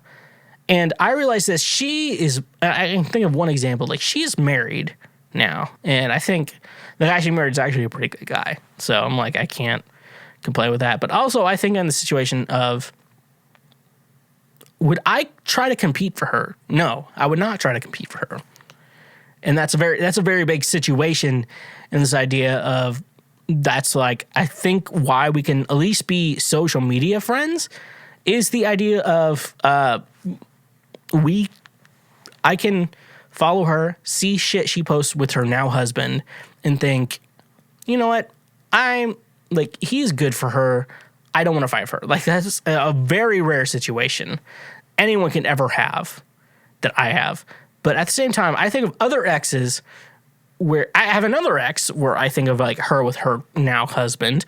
Fuck you, get off my couch and shit like that. Or whatever. Shit like that. I don't know why you say fuck, get off my couch. But at the same time, so it's very tricky you shouldn't be friends with your ex. the one ex I'm good with is we're basically social media, seeing each other's shit and stuff like that. I think I have a couple others like that, but I get to try to act a little more mature. This guy is not over you. Like, he still wants a relationship with you and shit like that. You found someone new. Stop talking to him. It sounds like that's going to be the best thing you can ever do. And those are my thoughts on that. Okay. Is it bad that he has lied about minor stuff? Would this bother you? Hi, everyone. My husband and I started dating in 2017, and everything has been great. We got engaged early in 2019 and married October of 2020. Thank you for spreading COVID. We are both very loving and understanding people, and I have yet to have a true argument. While we were engaged, we were just hanging out one day, showing each other stuff on our phones. He clicked the search bar on Facebook to show me something, and when he did that, I saw his ex-girlfriend's name from high school. I calmly asked him and said, "Hey, why is blank's name here?" And I laughed it off. He looked super nervous in some reason and said, "Well, my mom asked me to look her up." I thought that was a bit odd because his mom is still Facebook friends with her, and so are some of his other family members. I just brushed it off, and then a few days later, I asked him again because my best friend of 15 years told me that was a red flag, that he felt the need to lie over something so minor. All right, I asked him again calmly, and when his mom asked him when she is Facebook friends with her, she could just search his ex's name herself. And he was like, "Well, I wanted to see how her and her boyfriend were." And then he said, "Well, I wanted to see how her family was." Again, looking nervous. I just don't see why he felt the need to lie to me. I am honestly one of the most understanding and laid-back people, LOL. He went on to block her. I told him there was no need to do that, but he did it anyways. He said white lies about other minor stuff as well, nothing serious, but I don't see why he felt the need to lie. I am an open book, and I have yet to lie to him in our 3 years of being together. I've had exes of mine and other guys actually try and reach out. I've ignored them, and I told him about this willingly. All he had to say was, "Look, I was with this girl for 3 to 4 years in high school, and she was my first love. So I wanted to see what she was up to. That's it. I would have understood. Yeah, I would have maybe felt a little uneasy about it, but I would rather him be upfront about it than lie to me. Sorry to ramble, but thank you for listening." So we're going to make a big announcement here on the podcast, folks. For those of you who are in stable relationships, and those of you who are not, we all look at our exes' relationships and shit like that. Like, we just want to know what's going on with them. Like, obviously they were a part of our lives and we cared for them. Like, it's not, I mean, there is a big deal, but at the same time, you're like, you just want to know. I am at the point where it's like, are they sad without me? And I know, obviously I talk about another one who's very much better without me. But at the same time, like, I don't know, you care for someone for so long, and then all of a sudden it stops, and like, you're forever entangled with this person for some reason. That's the thing. From what it looks like from how you ended this conversation, you say like you don't care about it, but it looks like and on the other hand, because like it's just shit we all do. Like, men, women, your non-binaries, your astral gendered, whatever you want to identify as. Like we follow our exes a little bit. If it's like too much, there's too much to that. But like, there's an obvious like, I'm gonna look it up. What's she doing up to these days? And then you're like, her. And I'm one ex. I'm gonna say this, and this is gonna be offensive or something. I look it up, and she has a baby, and I look at the baby. I'm like, man, that baby's ugly as fuck. And that makes me feel better about myself. And we should be doing shit that makes us feel better about ourselves. But then there's normal exes I have who are normal people and good people and decent people that I would say, hey, look, the man you married is a good person and I respect them. And it looks like on your end, he's just curious. When you stop making curious, it sounds like he loves you. And the fact that he tries to lie to you about the situation where it's like, I looked at my ex's profile, but I love you and I feel guilty about it at the same time, but I love you. Yeah, he does love you. And he, like anyone's exes are going to stay on their mind, at least for a little bit, unless you're weird and don't care about your exes. They're always going to be slightly on your mind because there's part of you. There's always going to be the idea of, is the grass greener on the other side? And there's no way we're ever going to control that.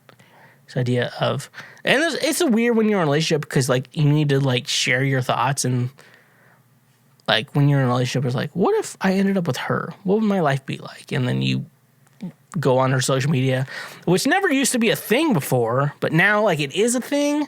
So, like, you're always, like, curious, like, oh, maybe this is a thing we should do. It's weird. It's weird. It's a hard topic for me to discuss. But I have a couple exes I stalk. But also at the same time, if I'm seriously with someone, it's not like I'm gonna leave them for them. I'm just like curious what's going on with their life because you're serious with someone for so long, and then you have to realize like, I'm supposed to not think about them ever again, not think where they are and shit like that. It's so hard. Like, we can't. It's a human thing. It's like, as long as you have like the trust that he's not going to leave you for her if she wants him and shit like that, as long as you have the trust, it's fine. That's all we can really say. Shit like that. Like, humans are so weird. Like, we think about our past all the time and we can't understand what it's about. All right. I'm going to move on to the next question. I've probably been rambling too long. My sister's friend has been trying to seduce me. I've gently rejected her, but she hasn't stopped. How should I get her to stop without hurting her feelings? For some context, this girl is my sister's close friend. They met in high school, and I moved out of home to a different country as soon as she started high school. I always saw pics of the two on Instagram, and she one day followed me. Since they're friends, I followed back. She liked a few of my pics, and I didn't like any back just in case what I feared in the worst case scenario happened. God, that's how relationships have become.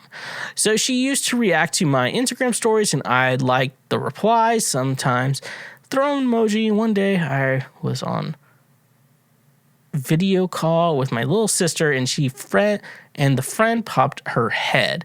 We were all chatting, laughing, and talking for a while. A few days later, started sending me memes and TikToks on Instagram. I double tapped the message, laughing emojis.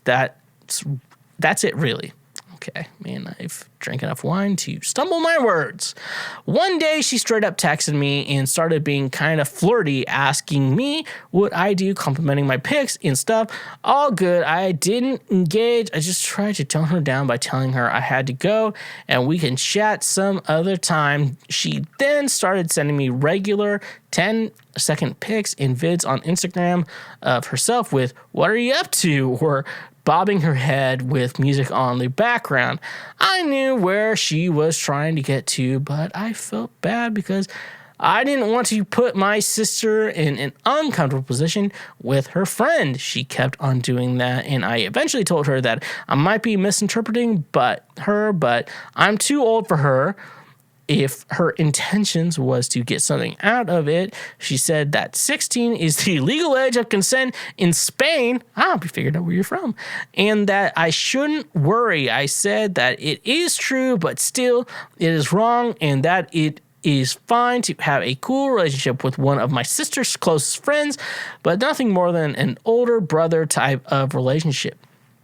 She said it was cool, but she hasn't flipping stopped sending vids, pics, and texts. For the record, no nudity or anything obliviously, and I stopped checking the pics or even replying to most stuff, but she doesn't stop and says that she isn't being flirty or trying to seduce me and that she understands, but the 150% is I stopped posting training vids on Instagram because she'd reply to all of them with heart eyes and red cheeks emojis, making me uncomfortable. What approach should I take to get this girl to focus on boys her age and leave me alone? All right. Look, buddy, here's the situation you're in. When I was a senior in high school, I worked with, I was working with so basically in my high school, we had it was like a student teacher type program, but I think it was called the A+ program, where basically if you did it and did it right, you could basically get community college for free. And then I didn't go to community college. So it was probably a waste of time, but also it was a credit to my high school, and I had fun doing it, so I can't necessarily complain. Where basically I was very good in with my choir teacher, Rick Murphy. I think we're going to release a Schwedcast with her soon. But basically, yeah, no, it's like I said, you remember your good teachers, and you remember the good teachers, and you remember the bad teachers. So she was a good teacher, and she obviously, when you're working on a situation where it's you want a high school student being your assistant to a middle school student type of situation, you're going to pick students you like, and I'm somehow figured that out and got her to like me. But no, and so obviously all the girls in the 8th grade liked me. I was a senior in high school, almost in college. I was 18 years old, so any relationship I would have had with any of those students was illegal. And luckily for me, I didn't want any of those. So that's the situation. With your situation, you're way older than I was, and she is way too young for you. And so, actually, no, wait, I think I saw in the notes, you are 18, she's 15? Okay, so obviously, I think age-wise is not probably an issue. But you're of legal age and she is not. So obviously I think your mindset on this is good. Basically, you're gonna hurt her feelings regardless of anything you try to do when you reject her. It's what it is. That's the way it is. In regards to what? She's 15 and you're 18. Obviously, you see her. You're a good guy because you obviously are not attracted to her. So, no shame to you. You're gonna hurt her feelings regardless of whatever you do. Whatever you do, you are going to hurt her feelings, and that's because she's 15 and also a woman. But the fact that you're a woman is beyond the point. So, wait, hold on. I got the age. I think I'm looking at the wrong age. You're 23. She's 16. Yeah, that's still pretty wrong. At the moment, I mean, obviously, if you want to wait 2 years to get with her, I'm not suggesting anything here. But anyways, yeah, you are, I guess you feel like you're too old for it. I guess when I was 23, When I was 23, I was living in Nashville, so I'm just trying to think of here. I guess I remember a friend's friend who just graduated during 18, and yeah, I guess I thought that was wrong at the time. Anyways, yeah, you think it's wrong. She doesn't, and that's a good thing. You're in the good situation there. You're going to hurt her feelings, and then you're going to have to apologize. That's the only situation that's going to work in the world of my world that I've experienced in my life. So any rejection you give her is going to hurt her feelings, so at least be honest with it, and then go full throttle with how you're going to hurt her feelings, and then apologize for how you hurt her feelings. Only way this is going to work out, I'm sorry, that just sounds fucking stupid when you say you're going to hurt her feelings and then you need to apologize for it. That's the only way this is going to work out. And honestly, yeah, that's the only way it's going to actually work out in this situation. So, obviously, you know I'm a fucking genius. That's the only way it's going to do. So, do that. Next question I got here. The kid I am online teaching took a screenshot of my boobs. You said the kid is 15. You are 18. All right. I identify with the kid, but I understand where you are coming from because I listen to women. If you don't know, if you take a screenshot on Skype, it'll send it on the chat area of the call, which means everyone on call can see it. My student, I'm assuming, didn't know that, and he took a screenshot of me while I was teaching. The screenshot were when I was trying to fix the ring light behind the laptop to my chest was very close to the camera. I didn't intentionally put my chest out or anything, and I happened to lean to the camera, making my chest more closer. Like, the screenshot was 80% boobs, 20% neck/shoulders. Then there was 3 of them. Do I do something about this? It's embarrassing, and I want to just forget it, but it makes me feel uncomfortable. I'm slightly paranoid of students taking screenshots of me now, and I don't know if it's a matter I shouldn't be concerned about or something I should just ignore as harmless. What should I do? I'm gonna be honest, it's probably pretty harmless. He's 15 years old. From what it looks like. He's thinking he's being sneaky. I mean, obviously, if you have like a supervisor or something like that, that'd be the best person to tell if you really feel like you need to do something. But I'm going to give you my advice because my advice is the only one that matters. You should start embarrassing him for doing that. Oh, I see you took a screenshot on my boobs and shit like that.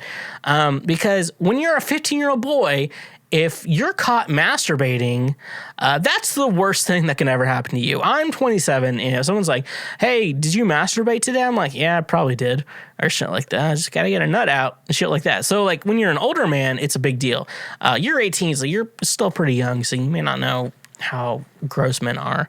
And men may not know how gross you are, so we're not going to let you off the hook there. But also, when you're a 15-year-old, he probably thought he was being sneaky and like, I got a picture of the teacher's boobs. And then like, oh, you got a picture of my boobs, huh? Are you going to be masturbating later? No, I'm not going to be masturbating that later. So 15-year-old boys are very fragile. So take control of that situation. Embarrass the fuck out of him.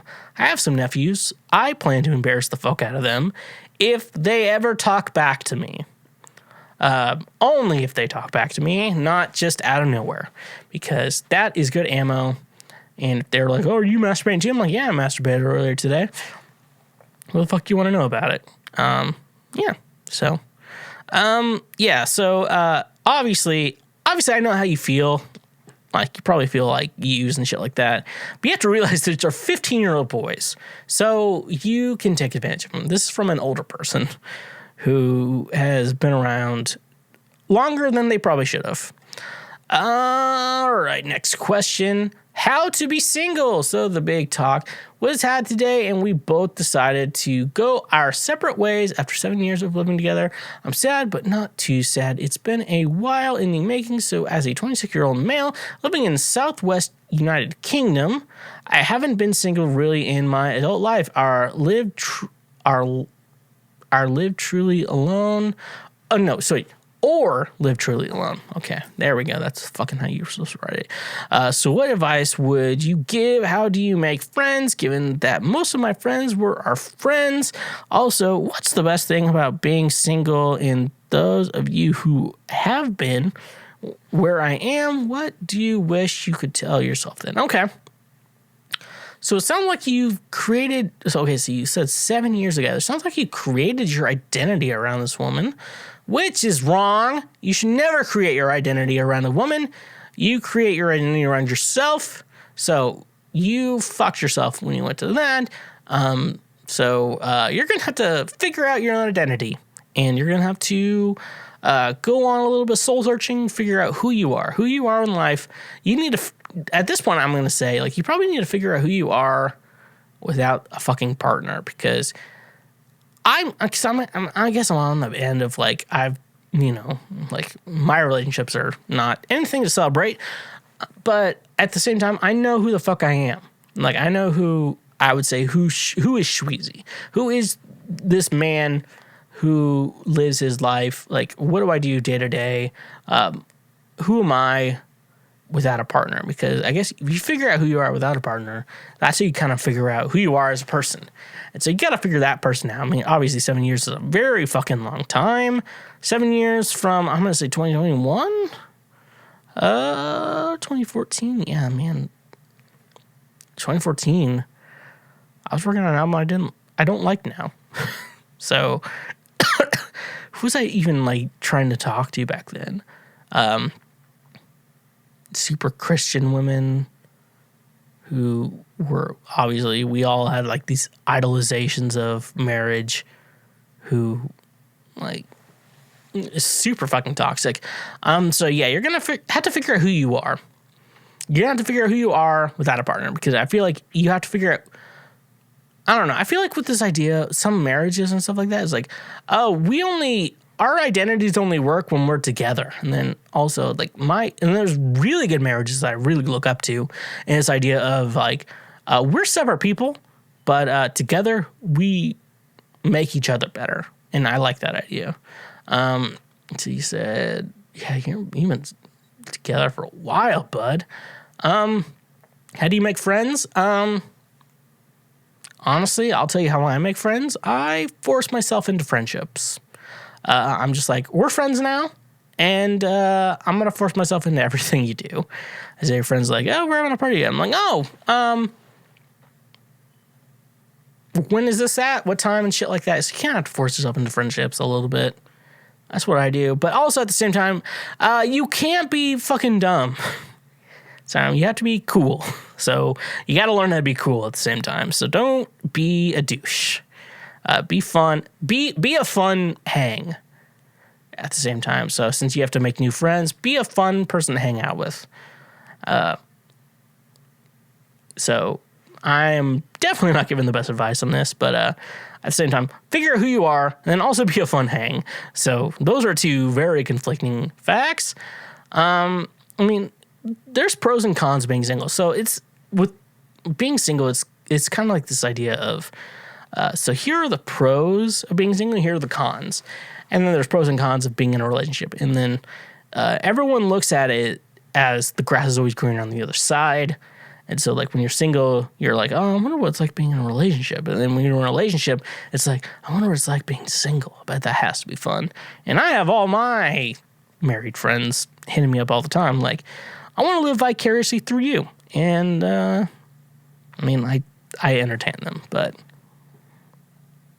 yeah. So basically, when your question, how to be single, learn how to be yourself. Be yourself and don't let anyone else change you, and force yourself into friendships, because that's how friendships work. All right. Advice on how to get rid of toxic behavior. All right. Am I qualified to answer this? No, but I'm going to answer it anyways. I have extremely low self-esteem and self-worth. I have experienced sexual assault as a child and struggled with severe depression, which I feel like messed up the perception of myself real good. I have finally found someone who is good to me and loves me. He doesn't care about superficial things and takes the time to reassure me when I'm feeling insecure. But once in a while, even though I know it will only hurt me, I feel like I need to remind myself of my place. And I look at my boyfriend's beautiful model ex-girlfriend's Instagram, who happens to still be in love with my boyfriend. I put in the work to try and love myself more by reminding myself of the things that I do like about myself every day. I read self-help books and listen to self-improvement podcasts. I even block the ex's account on Instagram and disable my Instagram account to stop myself from looking at content that is harmful for me. But for some reason, I feel the need to be reminded of my low worth. And I go through all the trouble just so I can see pictures of this girl that doesn't really matter in the end. Every time I look at it, I go into a spiral and end up crying and having a flashback of everything I've been through. I know that this would be the result of going through these Instagram photos, but I do it anyways. I don't tell anyone about it because I'm ashamed and embarrassed.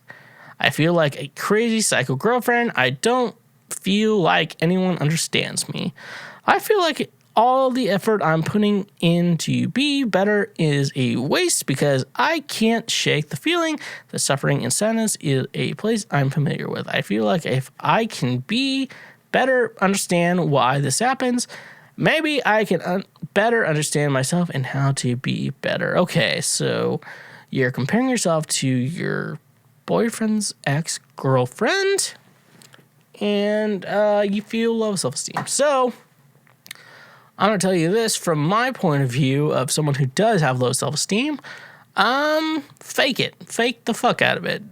Pretend that he's with you because she fucking sucks.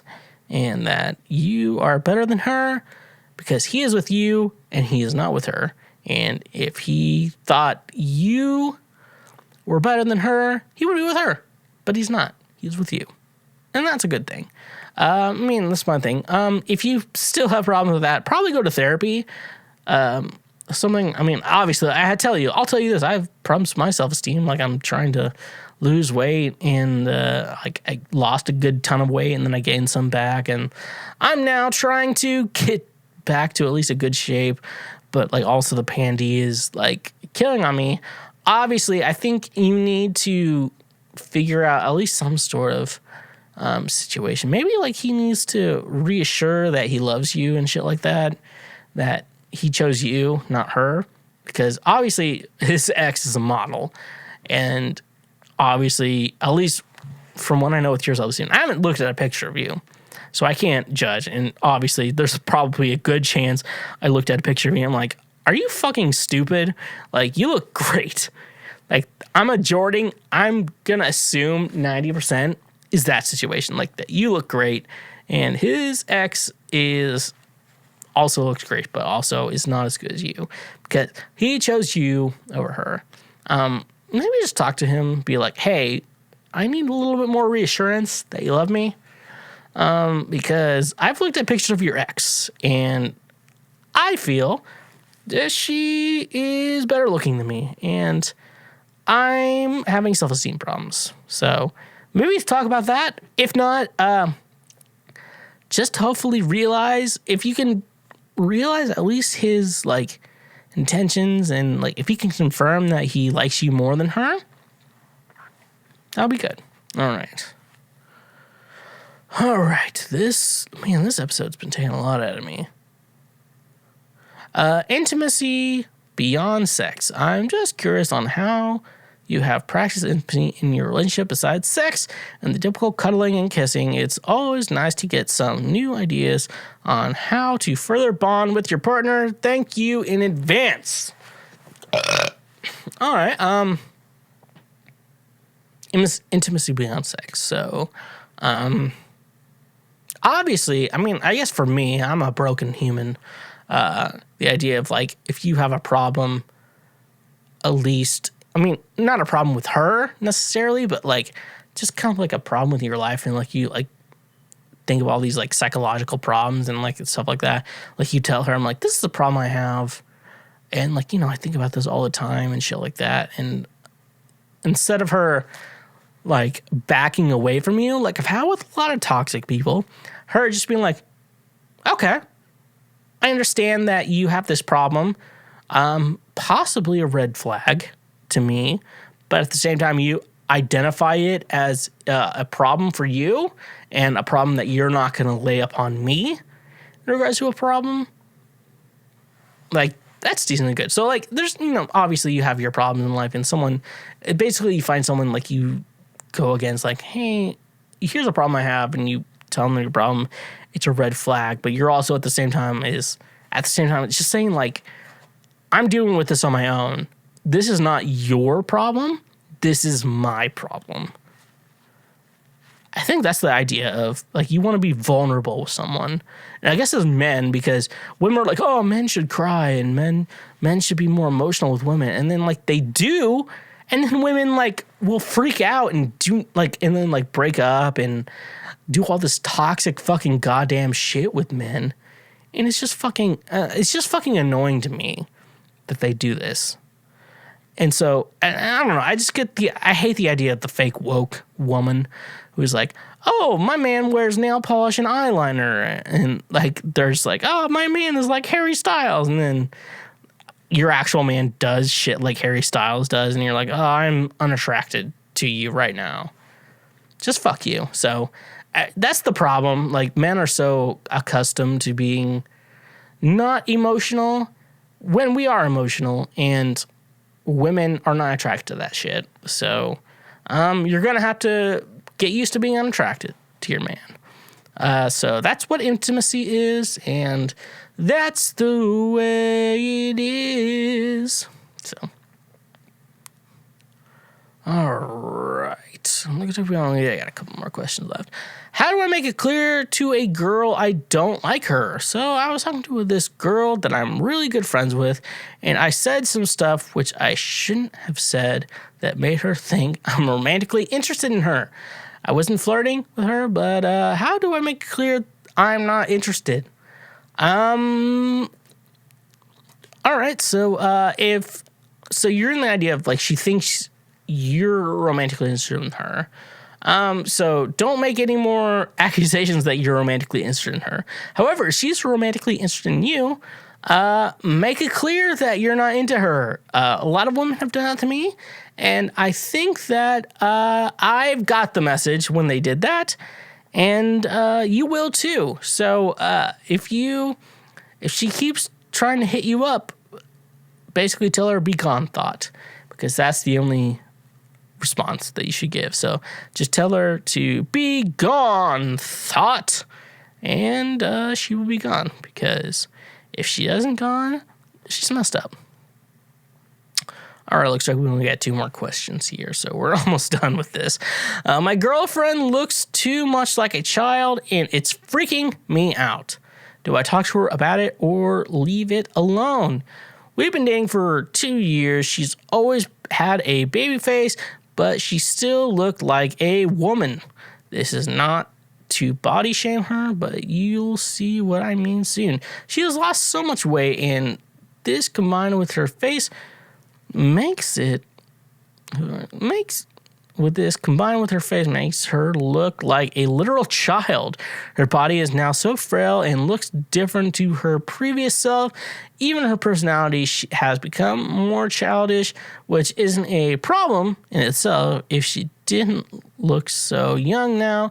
Honestly, it makes me feel sort of predatory. There is nothing I'm attracted to anymore, but I still love her and I don't want to throw out our relationship. I also don't want to hurt her feelings. Is there even any way I can talk to her about this, or do I just keep my mouth shut? Buddy, the obviously idea of you think your girlfriend looks like a child, yeah, you're gonna shut the fuck up about that. Do not bring that shit up.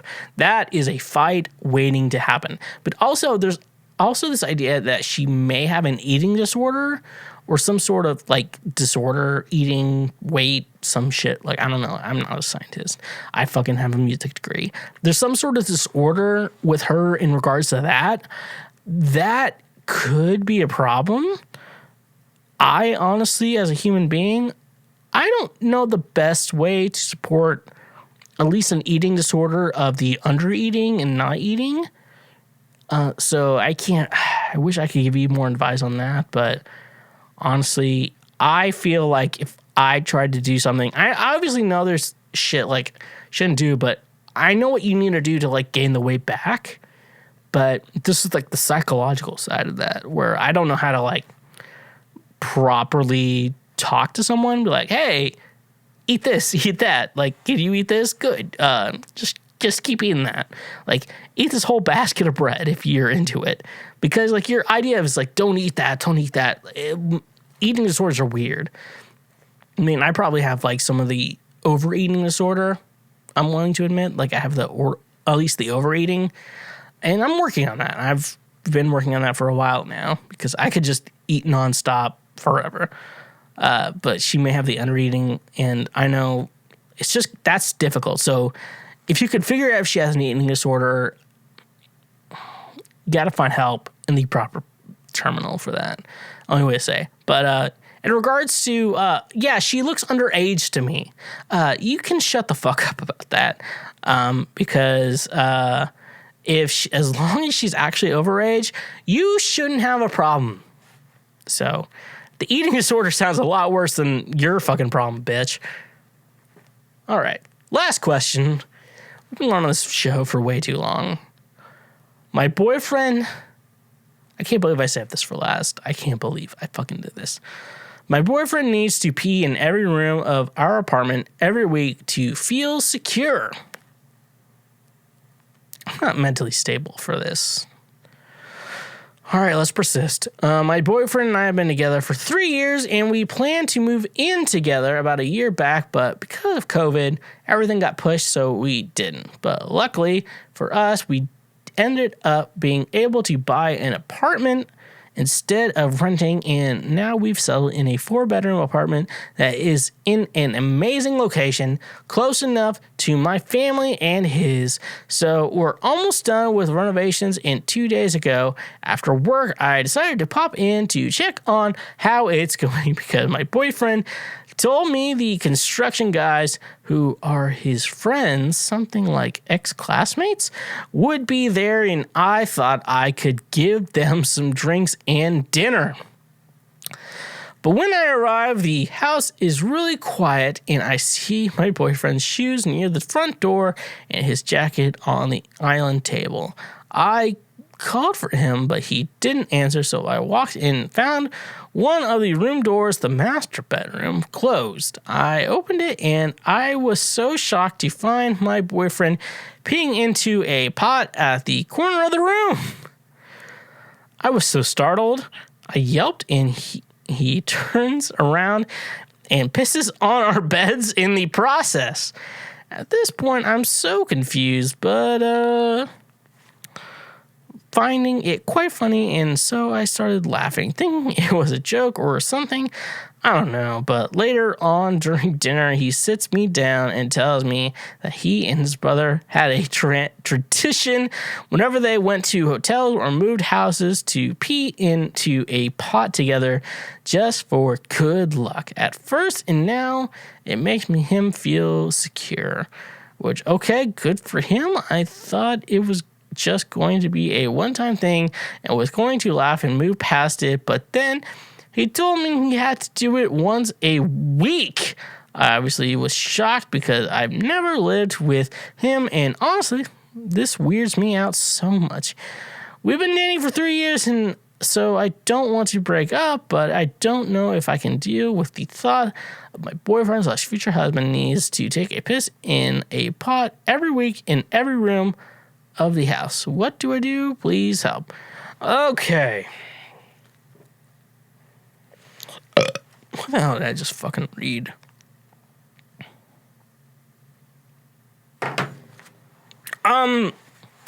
This is a red flag.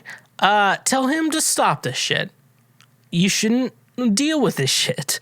You shouldn't be someone who has to deal with this. This is weird. He shouldn't, someone should be able to educate him.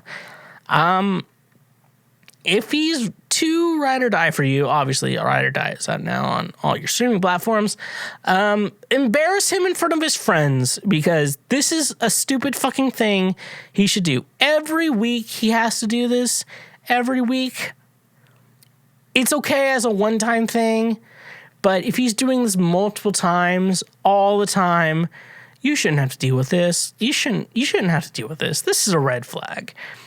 A man pissing in every room of the house once a week, you shouldn't deal with. I understand how you did not catch this before you became a ride or die, obviously out now on all your streaming platforms, but you need to teach him to not do this. This is stupid. Do not let him do this anymore. Tell him you have to understand how this is weird. I don't care if you have an agreement with your brother. This should be weird. And I will tell all my friends if you don't stop this. And that's how I solved that problem. So, thank you so much for listening to this episode of Cancel Schweezy. If you have any questions, comments, or concerns, you can always email theshwedcast@gmail.com. May have a new one eventually, but it should all be forwarded if you're listening to this in the present and not the past. My new EP, Ride or Die, out now. Go check it out on Spotify, Apple Music, wherever you get your music from. And like, subscribe on Twitch. If you already have an Amazon Prime account, you can just combine the two and make your lives a lot better and support me and make sure Jeff Bezos doesn't get an extra $5 a month.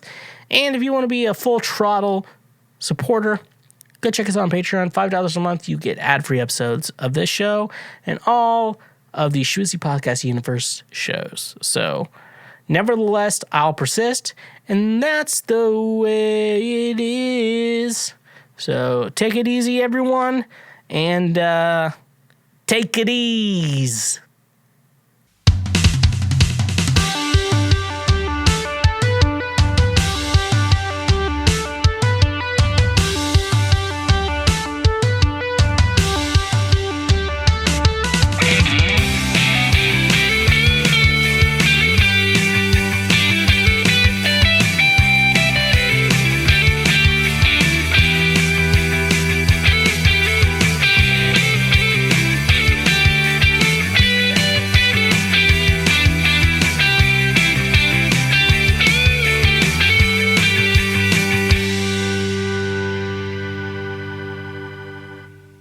Hashtag pray for Micah. Hey, you just finished a full episode of the Schwegcast. I hope your brain cells don't hurt. If you want to support this show financially in the best way possible, go check us out on Patreon for $5 a month. You can get ad-free episodes of the Schwegcast and is the best way to personally support me and this channel.